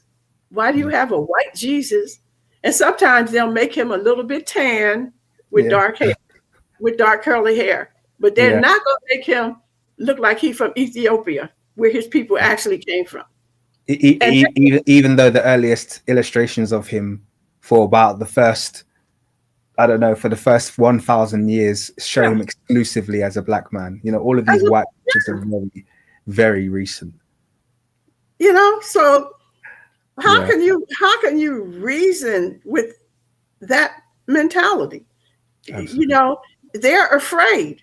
They're afraid of their own people. And also they want that, you know, they're afraid that they'll be put out of the white privilege club, I guess, you know, because, you know, it matters to me. I think about me more than what you think about me. I have to live inside my skin. And I'm an activist. I stand up for, you know, what I think is wrong in this system. And I'm going to speak out about it. And as you know, as much as my ability and my conscience tells me to, but we as people of color here in the United States will check each other more than we will check them. I don't know what that's about. Maybe it's because it's useless to try to check them. You know. Yeah. It's probably also a bit of the education, isn't it? You know, we've been indoctrinated. And I mean, just going back to what you're doing, the best tool we have against, because I've pondered this and discussed this topic a lot on my channel about why, you know, we're in a position where essentially we've completely forgotten our history. We're completely disconnected from it. And even, you know, I'm talking about even Africans on the continent. You know, we're kind of wandering around like nomads, just trying to figure out how did we end up where we are at the moment, you know, kind of like falling for every story that's sold to us. And I think one of the biggest contributors to it is this education system, this Eurocentric imposed free education system that you get globally, because it's based on Western ideals. It's based on Western version of history. And the problem is not that the free education exists, because actually I think free education is a good thing. I will stand by that. I think free education is a good thing. It would be a better thing if we were in control of it, but in essence, it's a good thing. The issue is that education system caused us to question our ancestors. Caused us to question the people who raised us. You know, so we'll turn around, they'll tell us, oh, you're this, that, and the other. And you're crazy. That's not how history goes, Mom. That's not how history goes, Granny. We're not from there. Granny's crazy. Granny thinks we're indigenous, you know. And you know, we have the same version in Africa. You know, they'll say, "Oh, we migrated from. You know, we ended up in Nigeria, but we migrated from Sudan or this, that." Oh, that you're crazy. We've always been here. We're sub-Saharan. So everywhere across the world, Black people have a version of history that they've been handed a plate. You know, or Bantu migrations. That's one of the hot topics in Africa. You know, the Bantu migrated, this, that, and the other. When you look under the hood, just like what you're doing, and you start to honor the oral histories and you start to tie things together yourself, you start to realize, hey, this version of history that we were handed on a plate doesn't meet up to scrutiny. It doesn't it doesn't match up to what I've been saying. So it's kind of like that choice. Am I going to listen to my ancestors, listen to the people I have in my family, or am I going to listen to the version of history I'm being told by? And they, you know, like my dad would tell us when we came home from school, he would ask us, what did you learn? And then we would say, you know, what we learned. And then he would say, you know, if we said something, he would say, how do you know that's true? And he would always make us, you know, and you didn't want to face my dad without a response to him. You know, how do you know that's true?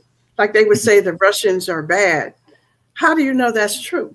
Because my dad we had people in our community who were from Eastern Europe, Mm. and he knew them. They didn't all come hating Russia. They didn't all come hating Eastern Europe, you Mm. know. And he would make us justify whatever we were saying, or go research it, as best we could. And you just could not say, just anything out of your mouth without Mm. proving it. And that's where I learned how to question everything. And he said, and I would look at the news with him, and he would say, it's not what they say, it's what they don't say. When we were listening to the news, I think I spent too much time with my dad, but No, you haven't. He sounds like a brilliant man. I mean, you can't spend too much time with someone who's learned. I want to ask more questions. I want to know how he learned all of right, those languages. He sounds like an amazing autodidact. Like, how did he yeah, become a he polylingual? learned Like, what's going on? he picked them up from the people in our community, like Ridiculous. Russian. There were people who spoke Russian, so his best friend was Yeah. Russian. So he spoke the languages of the people he was into in our community. He took French in junior high school, Mm. and there were Spanish people in the community. So he was the kind of person that, like me, like if I saw you and you were speaking a different language, I wanted to know who you were. I didn't Mm. see you as, oh, that's an enemy. They're not speaking my language. I Mm. was curious about who are these people, and I wanted to know. And he was the same. He was the same way, and he was able to, very brilliant and able to pick up all these different languages. You know, Amazing. um, very, very, and he questioned everything. He would tell us to question.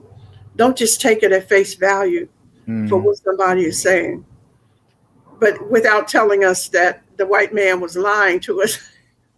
Yeah. He Yeah. didn't want us to go out with that attitude.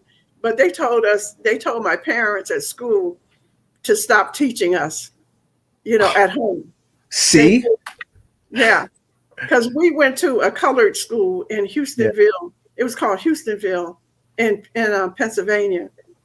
We went to a colored, like the coloreds in South Africa. Yeah. Okay, Yeah. we're colored on our birth certificates, Mm.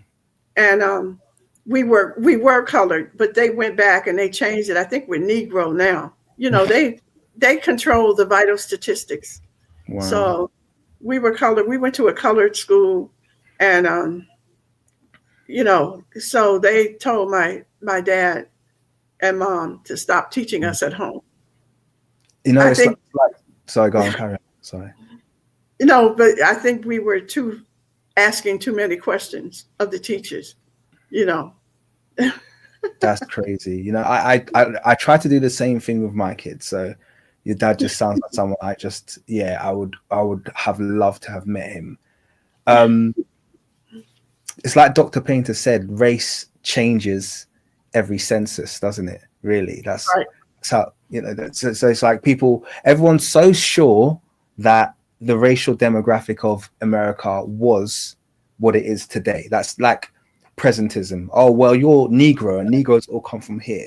But you only have to go back, like you said, a couple censuses, and a lot of people who would classify as Negro today might be falling into native, this, right, that, different groups, so right, you're just saying it, people are saying it in a presentist mindset based on the fact that right now all people who perhaps look like this or live in this area are classified as this. But you only right. have to go back a few censuses and they would have all been classified completely different depending on what the agenda of the government was at that given time. Yeah. I mean, what did they said that Kamala Harris was white, Mm. consider herself white. Um, and her on her birth certificate there, I think it was her mother's from India, so I think they call them Asians now. Her Mm. father was from Jamaica, but they put white on her birth certificate, but I don't think that's her original birth certificate. I think Mm. that they were doing that. And what's, interesting to me, her father's a light-skinned Jamaican. He's Mm. not white. But Mm. for us to buy into the lie they told us to get Donald Trump in office, they will lie, and by any means necessary to get the people they want in office. Mm. And that's what they did. There's no, as far as I know, Jamaican is not a race. So when they say what race, why would they say, um, oh, the father's Jamaican and the mother's white or something like that? But why would that be on a birth certificate, when they're asking for race? And every other Jamaican I know is considered Black or African, or not African, but Negro or something like that, And I thought that people from India were considered to be Asian, They moved them around too a lot. Jamaica does, well, I would say the West Indies, they do have their kind of, they obviously have their Carib populations. Yeah. And they do also have, because on my wife's side, she's got a white ancestor who's from Madeira. So I know we have there's some Portuguese lineages that are there. So I don't know anything about Kamala Harris, but I don't know if that's the reason, or if once again it's just the media just lying. I think it's just a lie that they told, but it worked. It worked. Because people are too lazy to go and look at the truth to find the truth out. So let me ask you another question now. You made a pact with your mum to document your history. Mm-hmm. I'd like to know why do you think your mum gave you that mission, and how has it impacted your life? I think that she would have wanted to do it herself. But again, my mother was a stay-at-home mother. She was like, the father was the head of the household, But, they eventually separated. My dad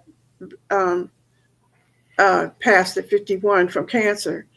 And my mother was a widow. And but she was she was afraid, she had this fear of white folk. She had this fear of going out and venturing and doing what was necessary to, to get the records and stuff. She would write letters and then, get responses. But when it was time to travel, she was afraid. And I would get on a bus and go from California to Virginia and by myself and look in the archives and dig up the archive. I like to travel, and I like to travel by myself, so I think that she gave it to me because she saw in me something that was not cultivated in her because of her generation, the stay-at-home mother, and she also had some health issues going on, but we would sit down and collaborate and, write out a plan and what are you going to look for and how long are you going to be gone. And so she would get really excited when I come back with documents and showing all this, the information I gathered. But she was the one that told me that our ancestors were in the United States Colored Troop out of Lancaster County, Pennsylvania. Okay, Lancaster County is in the north. So there was no slavery in Lancaster County. There was no slavery in the north. And Lancaster County, Pennsylvania is, was right across the line.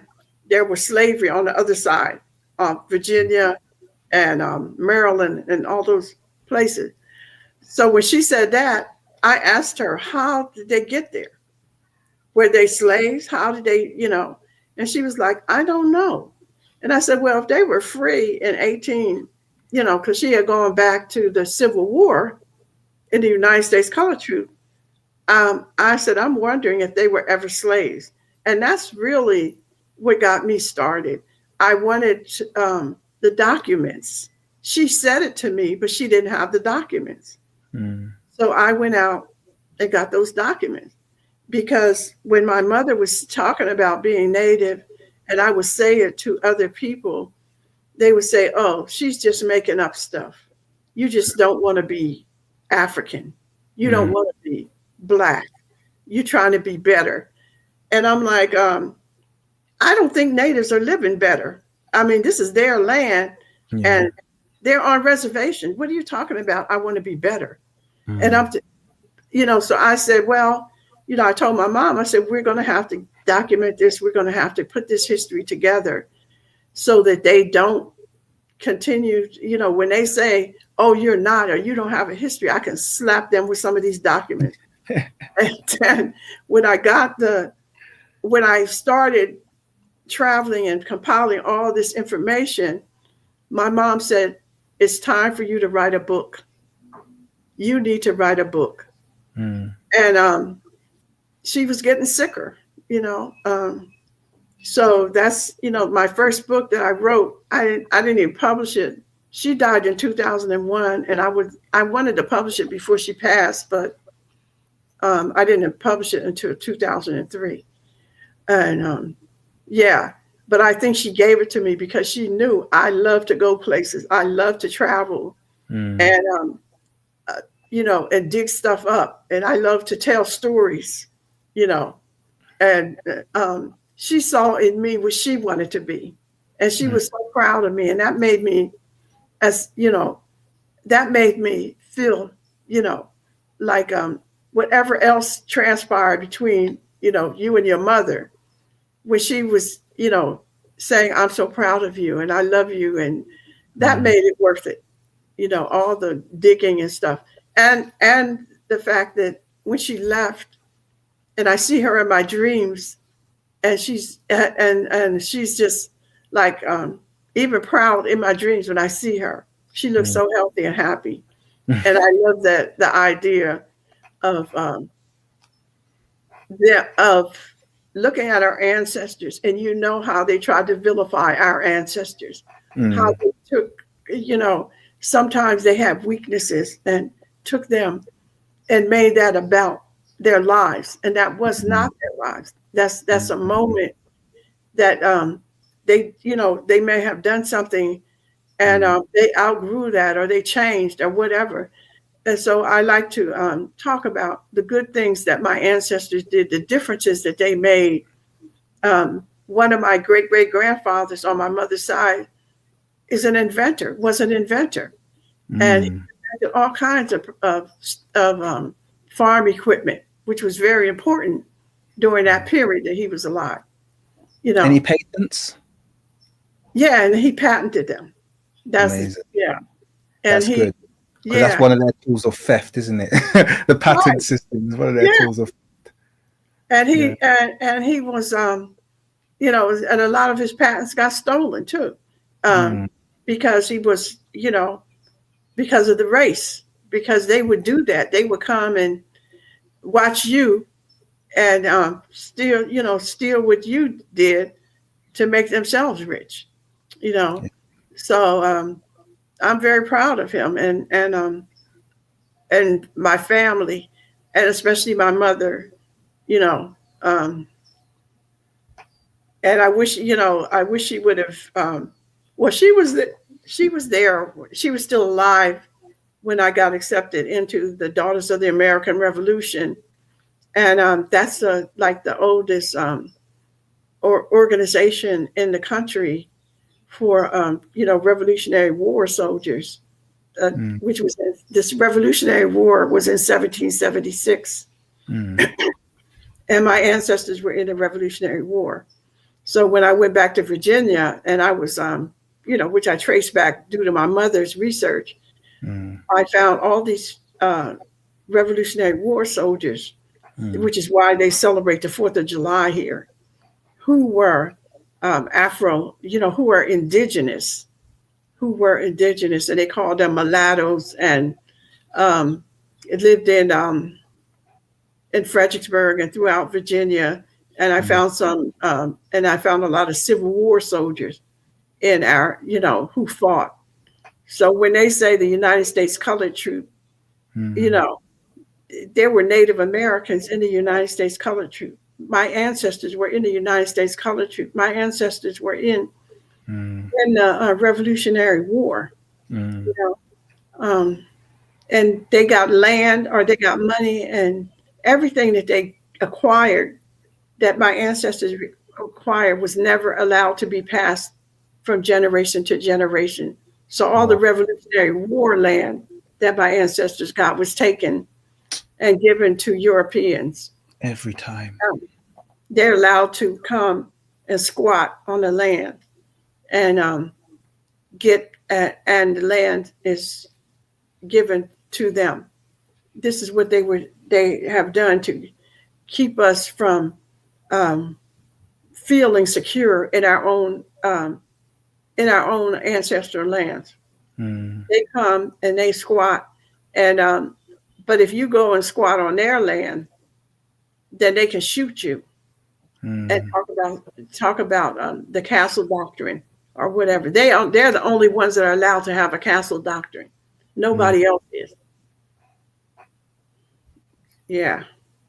Unbelievable. Mm-hmm. It's just harkening back once again to these. It's every time. It's like every juncture. That's why one thing is, like, so frustrated when people try and talk about, you know, the inherent problems within the Black community. And I was like, if the Black community hadn't been so actively deconstructed over the past 200 years, you know, active deconstruction every time, they would be running the country without any shadow of a doubt. There wouldn't be any shadow of a doubt that that country, America, would be run by its indigenous / Black community a long time ago. But every single time a community has set up, it's just, sorry, I know we've gone over that topic, I don't want to go over it again, but it's just, even you telling that story is just so frustrating. I think in your book, I guess on the same topic, you talk about the 1799 exclusion of the native or the Indians from the census in Chester County, and then it resulting in the subsequent displacement of that community. You talk about it in, I haven't got the book in front of me now, but I think you talk about the fact that they're excluded from the census, and as a result, they end up getting displaced from the community. The indigenous, the Native Americans? I think you said Indians. Yeah. So they removed Indian from the census, and I think they changed it to something else. And as a result, because they were reclassified, I'm believing as Negro or Black, you might correct me. Yeah. That resulted in them then being displaced from that community. So they no longer had a right to be in that community. Right. So they had to. I just want to get more detail about that from you, because in Pennsylvania, and so in 1692. Okay, let me say 1704. I don't want to go to 1692 yet because I'm missing that. But in 1704, they passed a law stating that you could not claim native. That the natives were to be mulatto. Okay, 1704, and the reason I'm saying this is because the tribe that was one of my ancestral tribes, which was the Nanzatigo, they were the Rappahannocks in Virginia, and they had killed. They were accused of killing these white people that were on this land. On their land. They had encroached on their land, right? And they found them dead. But so they accused the natives of killing them. And they told them to send out, whoever killed them, they need to send them so they could put them on trial. Mind you, they were killing natives right and left back then. The Europeans, the colonial government was killing natives all the time back then. And so they said if they didn't send them, they would come and they would, take revenge on the tribe. So 4 of the men took the blame, and they tried and hanged them. And then after that, they said, well, we're going to take the adults and we're arresting all of the tribal members. But the point was to get them off the land. They wanted the land. That's it. Period. And so they took all the tribe off the land, and the children, I think under 12, were indentured to the plantation owners. But for 25 years, if you were, I think it was under 12. But the adults were redesignated as mulatto and sent to Antigua as slaves. And the colonial government said, from this point on, you cannot call yourselves talking about the children. They can no longer use their tribal name. They were from that point to be either mulatto, colored, Negro, or Black. They could not be Nanzatigo. They could not claim Indian. This is in Virginia, and that was 1704. Maryland, I think, had one in 1692, and it was similar. Pennsylvania, where I was born and raised, said that they would not allow any Indian villages in Pennsylvania, and you could not put Indian on the census. You had to be either mulatto, colored, Negro, or Black. They took the natives that were there and sent them to Oklahoma. So they were sent to the reservation in Oklahoma. So there's a tribe, the Lenape. So our ancestors were part of that tribe. We're part of the Delaware, the Nanticoke and the Mohawk, in the north, in that area. And the Mohawk took off. They just went into Canada. So they're in northern New York now, and they're in Canada. But you cannot be in Pennsylvania and claim to be Mohawk. On the census or on any vital statistics, they will not put Indian. So that's how we call it paper genocide, how they wiped out all the native people. And that was their way of moving them off the land. So we're living there knowing that our ancestors were the original people of the land. And they're bringing people from Eastern Europe and building entire towns for them. But yet we were not even allowed to walk, to stand on that ground. I mean, they were building them on the graves. They, there's areas where they were just slaughtering the natives, and they were building towns on top of their graves. So that's we call it paper genocide. They just wiped the natives off and said, oh, they sold us the land. Why would they sell you the land? You give them $1. They don't even trade in dollars. They don't trade in dollars. They can't eat $1. They trade in something that, maybe a deer hide or something they can use. They don't trade in your some with the King of England or the Queen of England's picture on it. That don't, what are you going to do with that? It's funny because I think that they like what currency has allowed them to do is, I would say what currency allows people to do in general is to amass unreasonable amounts of wealth. Right. You don't have that kind of basic currency system. You can't really hold more than you need. Do you know what I mean? It's like, how much can an individual, the concept of a trillionaire back when currency is not the main thing is kind of like pointless. Even if your currency is gold coins, you eventually got to run out of space to store gold. So I just thought of that as you said that. It's like it makes so much sense that it's this new corrupted system of kind of like where people can just accumulate money Right. It's just ridiculous. That's what Like, it breaks the way the world works, you like know. they say, Elon Musk is the richest man in the world Mm, in currency. He's rich in currency. mm, Is he richer? Is he richer than Burkina Faso with all the gold and the mineral wealth, or mm, Mali with all the gold and the mineral wealth? mm, Is he richer? I mean, if Africa was united, or the United States of Africa, mm. they would be the richest continent on the face of the earth, which Oh, is then why, yeah, which is why they don't want them to unite yeah, as one country. yeah. Well, it's the same. It's the same reason they don't want, Black Americans to unite. And they Right. put them at every turn because they know the natural order will be these people. They industrialize and they invent and they're creative and Yeah.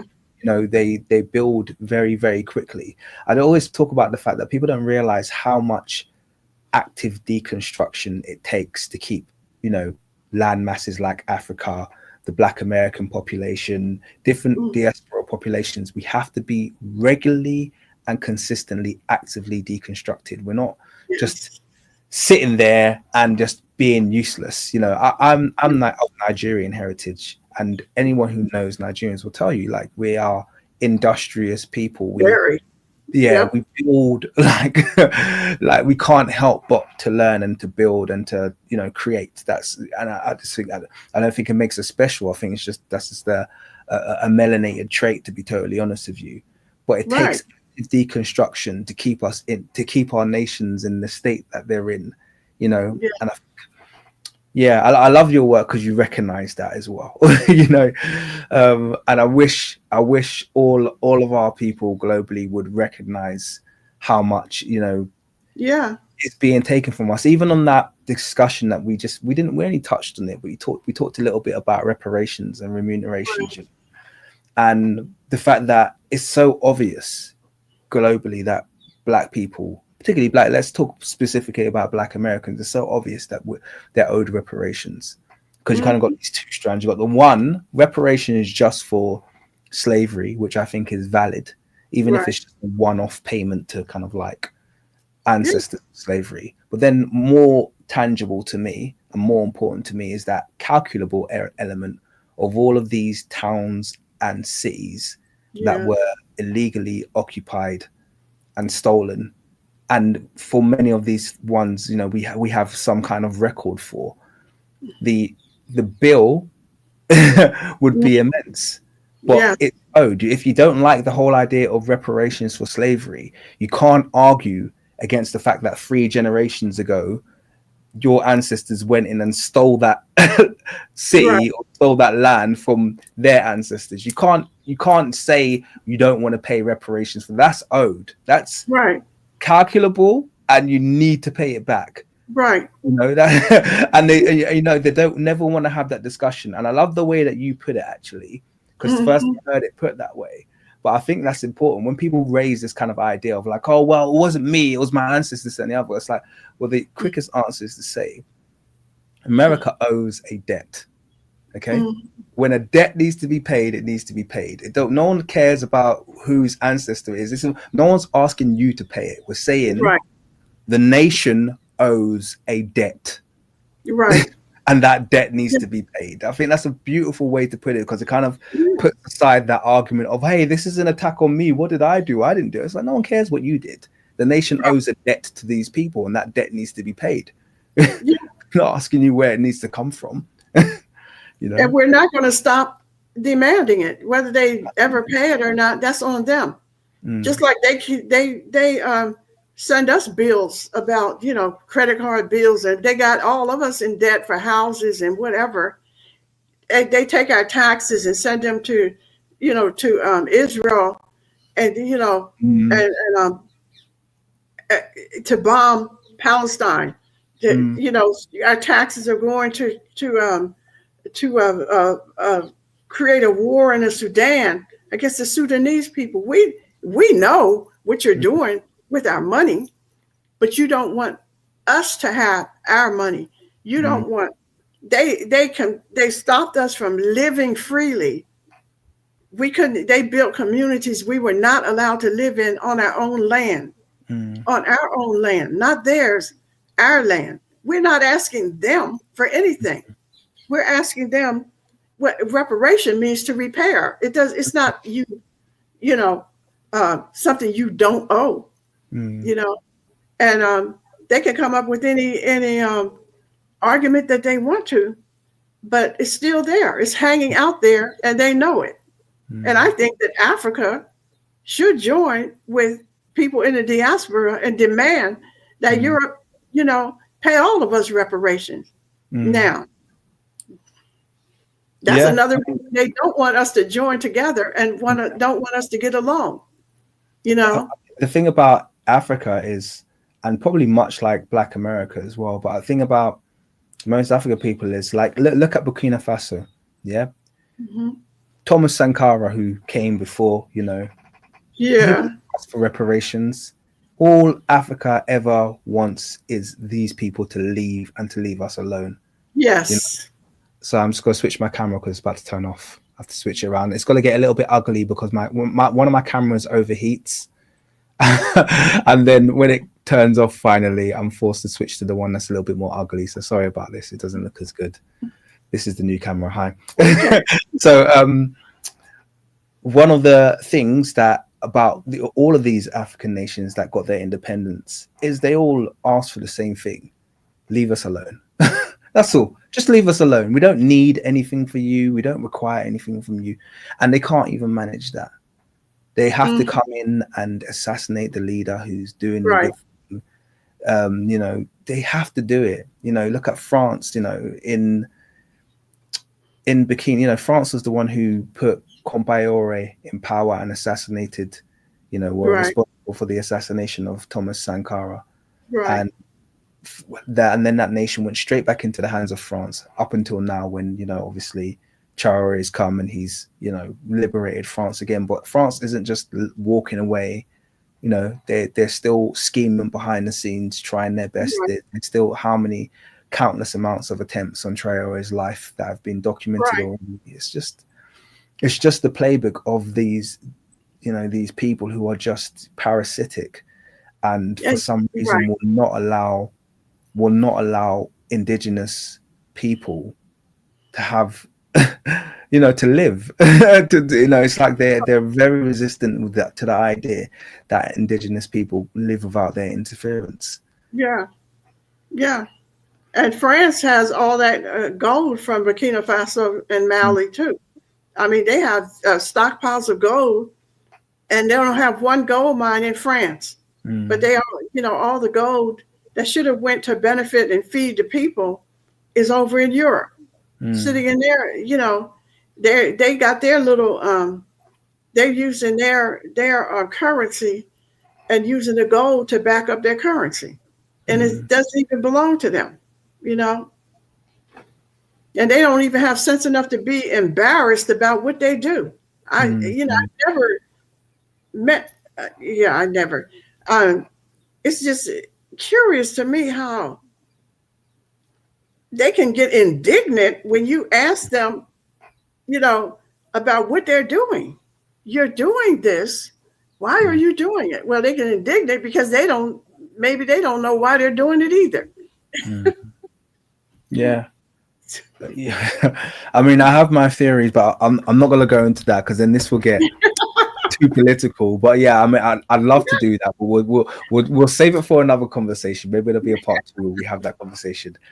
I want to ask you a little bit about your time at ancestry.com as a genealogist. I'd love to know what that looked like and how, if and how it's benefited the work that you do. Yeah, well, I was there. I was a genealogist there, and I, was doing genealogy for African Americans and for Native peoples. So, it was just a lot of paperwork. But one of the African American families was their history was similar to mine.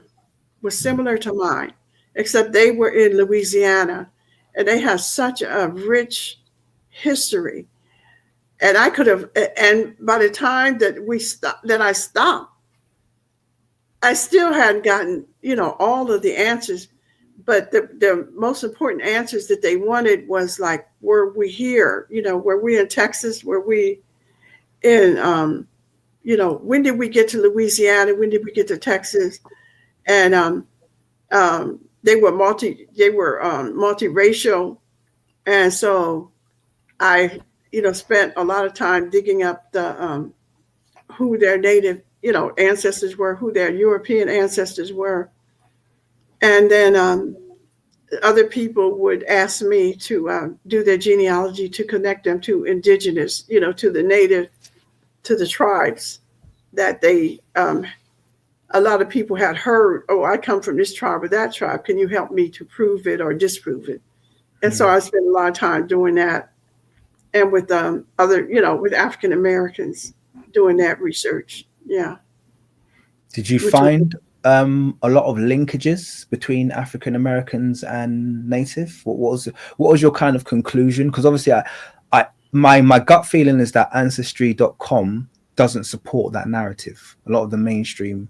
Yeah, this was way back before they even had the DNA site. Like they have the DNA site now. Okay, so this is all genealogy. Yeah, this was straight genealogy. Okay. So yeah, tell me, what did you find about the link between people who are classified as African Americans and Native ancestry? Did you find what you were expecting, or what did it look like from your view? Well, the ones that I was looking at were Creole from Louisiana. So this was a Creole family. And there was so they were French. I mean, they were French. They were Haitian. That brought up as slaves. Napoleon brought his or his sister, I think. His sister was Louise, named Louise or something. But I think that the sister had these slaves, and they were sent to Louisiana. And so these were Creoles. And they did, if they were native, they weren't native from this country, from the Americas, from the United States. The other people that were, that wanted to make a connection, I wasn't getting a lot of people like me saying, oh, I heard we were native. That most of the people I was getting were either wanting me to trace their African American roots or their straight Native American roots. And so at that point, I wasn't looking at what, like what I'm talking about now at the census, because the census would say mulatto back then. And I didn't know as much as I know about the fact that they were Native and redesignated as mulatto. Yeah. So because this was still before Ancestry has set up this DNA thing online that they have now. It was just all paperwork. And all I was doing was passing along what was written in the census records. That's absolutely fascinating. Can I ask you just about so you mentioned Napoleon there, and is this linked to the Bonaparte lineage that you talk about in your book? So first of all, I mean, I'm just going to throw it out there as a possibility. I've done a lot of research. France, from my research once again, had a massive Black population, particularly amongst the nobility. Is there any possibility, or does it correspond at all, that you said that the sister of Napoleon had slaves? Was there any possibility that they weren't slaves? And because I'm making an assumption here, you're saying that the slaves got the surname from the Bonapartes, but they weren't actually. So is there any possibility that they could have been native Black Bonapartes, and the slavery is the narrative that they were given? Just from your research, or I know I'm throwing out something maybe that might sound a bit new, but I'd want to know your feedback if that's a possibility. Yeah, because we have Bonapartes Mm. My paternal grandmother is a Bonaparte. Her people came from Haiti Mm. after the war, 1804, and one of our Bonaparte relatives. It says on his uh, thing they're calling him a mulatto, and they Mm. say that he's not one of them, which Mm. means he's not an African. That Mm. he was brought here after the insurrection. And so they're talking about, Mm. in my mind, they're talking about the Bonapartes came after Napoleon was defeated. Mm. And the ones that I found were free, and they were Mm. mulatto. They called them mulattoes. And but I believe, like, if you were free, you could be free. But if Mm. you married or had children by an African, a person who was a slave, that Mm. child, a woman who was a slave, that child would be a slave. So the Bonapartes were slaves, Mm. but I think it was not them. I think it was through them marrying or having children with women who were slaves. Got it. Yeah. Okay. But they were calling them mulattoes and saying that they were not like the other slaves, whatever that meant. And Yeah. then we have Italian in our DNA, so Mm. we come up with Italian. And my brother is like, I think that the Bonapartes were some of Napoleon's children. I think he was making Bonaparte children. Mm. I don't think it's far fetched at all. You know, I don't think it's far fetched at all. All of these Europe Yeah, commanders seem to have very rapacious appetites. So, yeah, they were over there. They did not go to Haiti and mm. not touch any of the women there. That was their whole thing about when they Mm. showed up somewhere. The first thing they did was rape. is the You know, first is the first thing that what's his name Columbus spoke about. You know, right? as soon as and they're all the same. The first thing they talk about as soon as they visit a new land is how delightful the woman would be to Yeah. to mount. You know, they're just disgusting.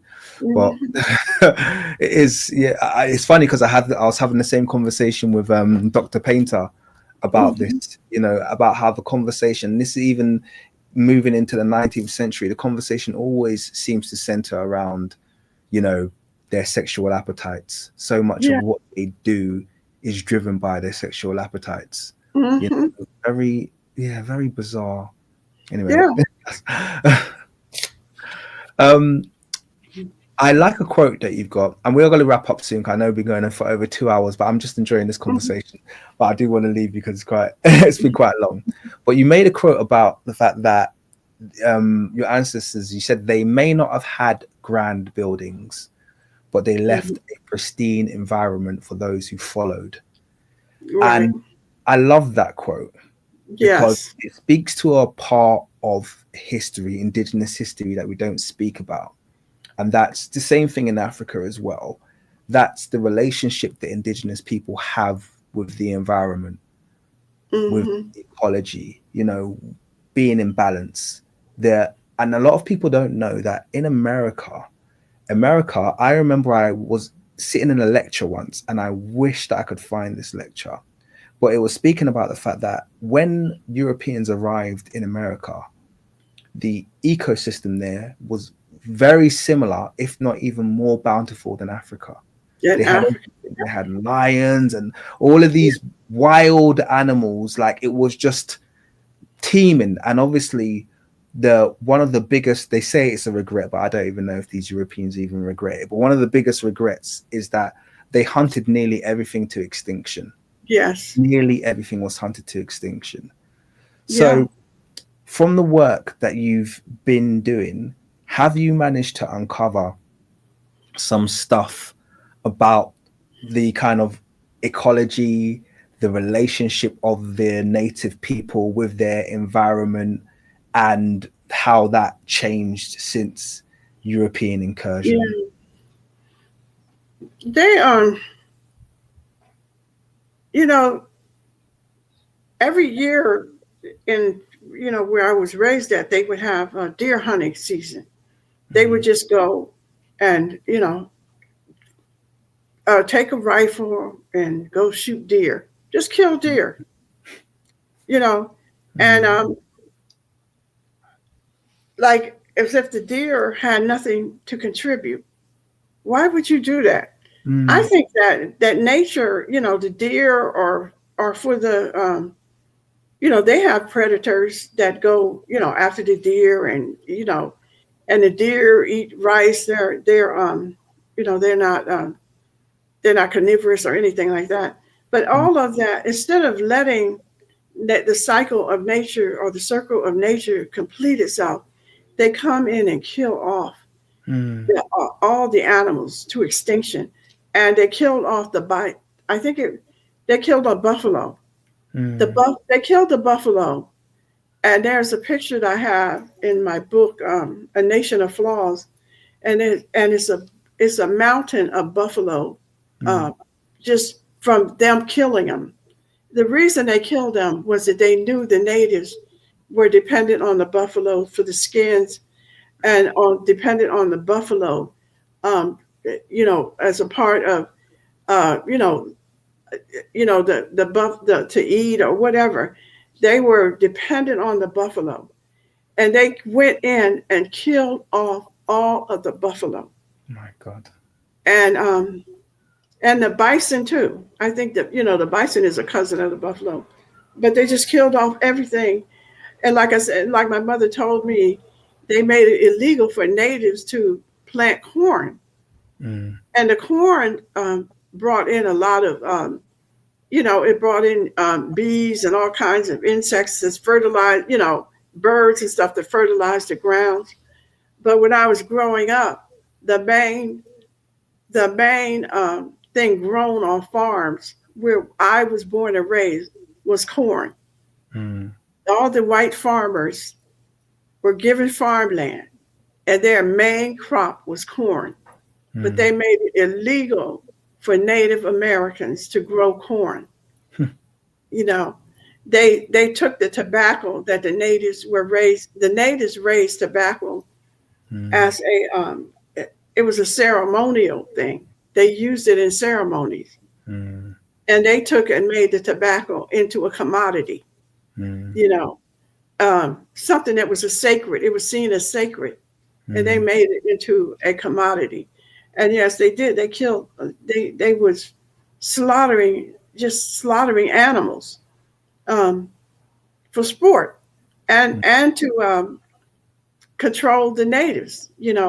To make sure that the natives didn't have their food source, didn't have their a way to, like, they would use the hides to keep themselves warm. They used the hides to build, like they built long houses.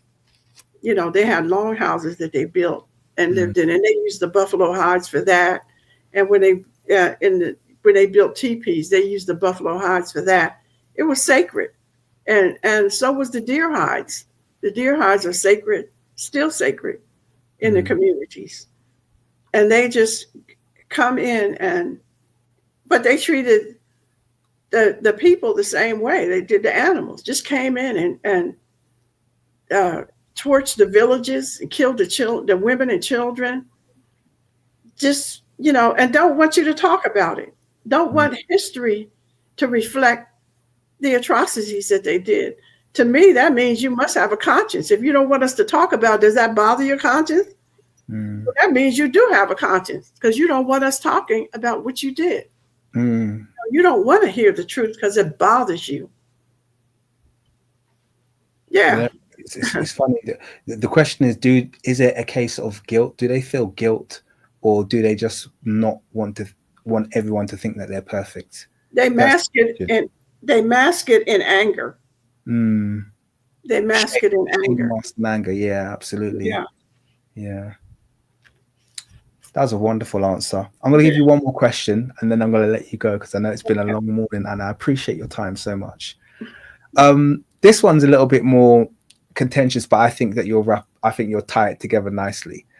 Have you heard of the FBA wars, and kind of like versus Pan-Africans, and I don't know, have you heard of FBAs, Foundational Black Americans? And Oh yeah, yeah, yeah. I so at have the people moment that are FBA.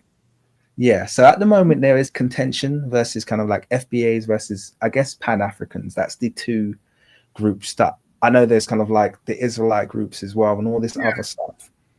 By the way, all of which I think are partly valid. This is the thing. I think that all of them, without knowing, have got, you know, there's definitely truth to every layer there.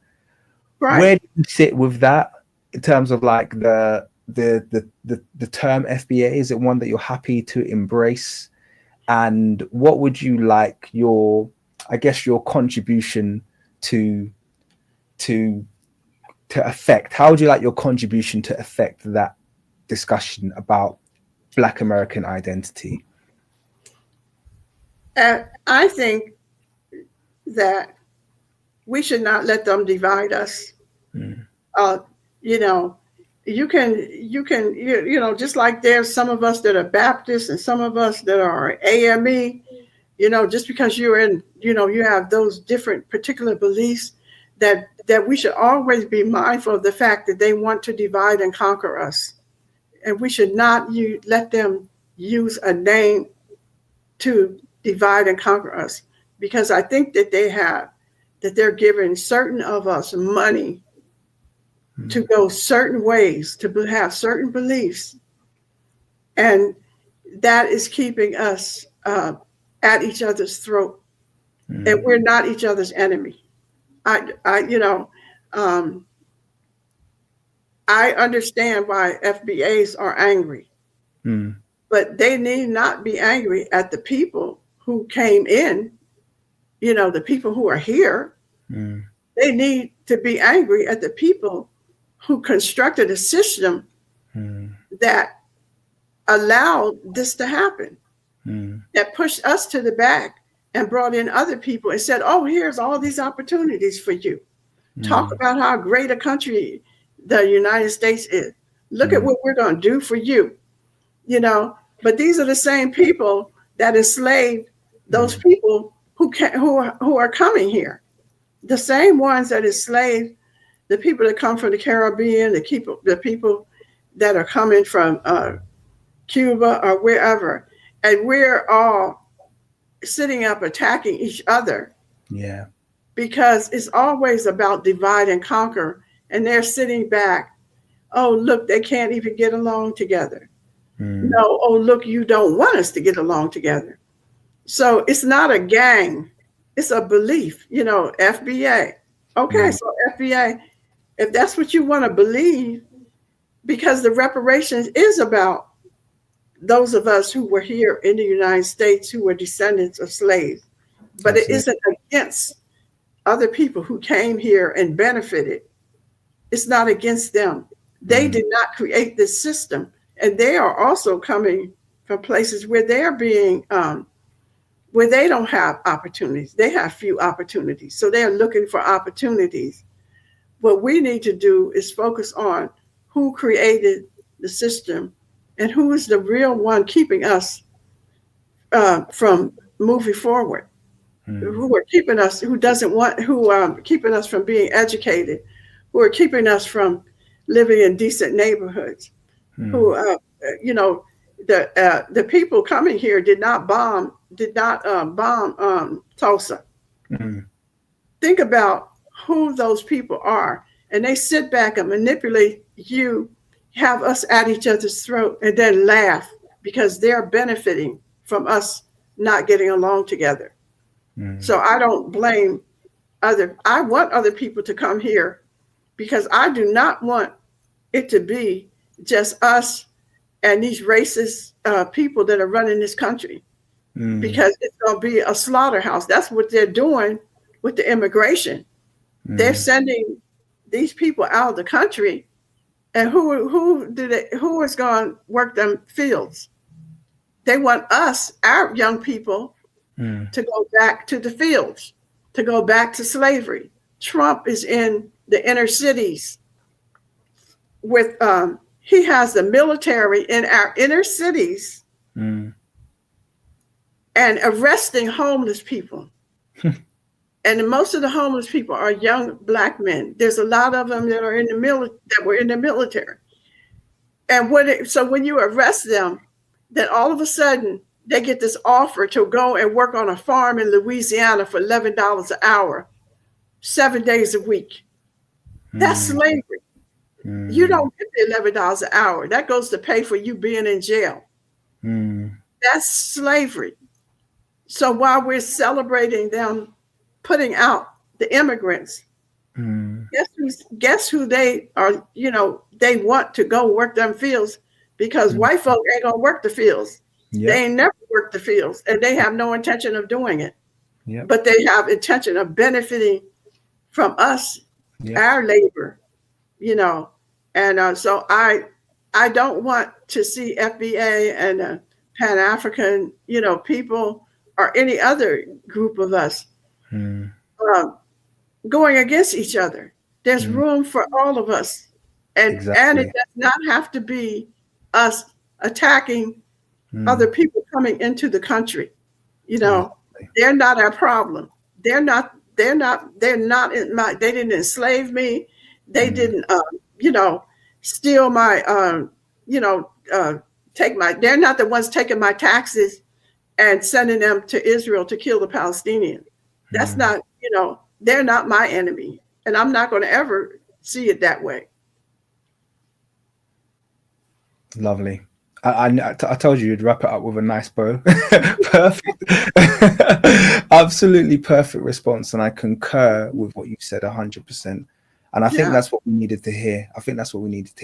That message needs to be shared, that, respecting other people's, other people's positions. Just one thing I've learned. It's much more valuable to hold your tongue, to hear someone out. And even if you don't agree with them, look at their motive, look at what they're doing. What's the output of what they do? And if it's not harmful, then it's all good. It's all good. You can believe it, But yeah, I love the response. I'm not even going to try and top it. You phrased it perfectly. So I think we're 2 hours 40 in. I still could go on, but I get a feeling this conversation has been quite long, and I appreciate your time so much, man. Okay. So, thank you for taking the time to speak to me. I've learned an immense amount from you, and I think this is going to be I hope anyway, but I think this is going to be I got my fingers Definitely.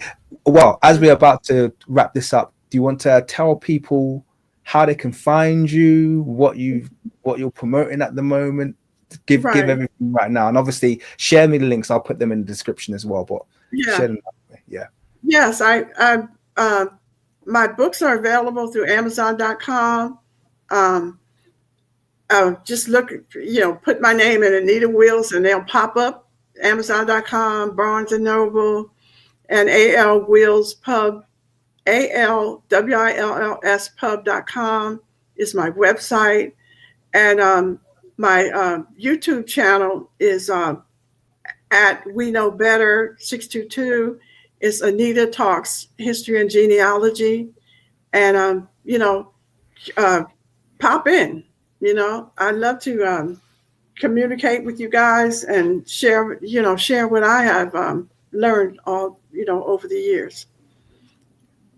Thank you. And I'll put all of your links in the description so people are able to find you.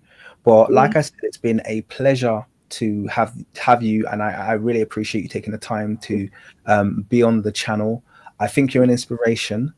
And I think the work that you do, I hope other people can be inspired to do the same. Because like I said, I don't say this half-heartedly. I truly believe that the biggest tool for us being able to reclaim our lost history is doing exactly what you're doing. And that's chronicling the words of our ancestors. So thank you so much for your contribution. You're welcome. Thank you. All right. That brings us to the close of this discussion. Have a fantastic evening, and everybody, I'll see you on the next episode. Take care. Okay. Bye, everybody.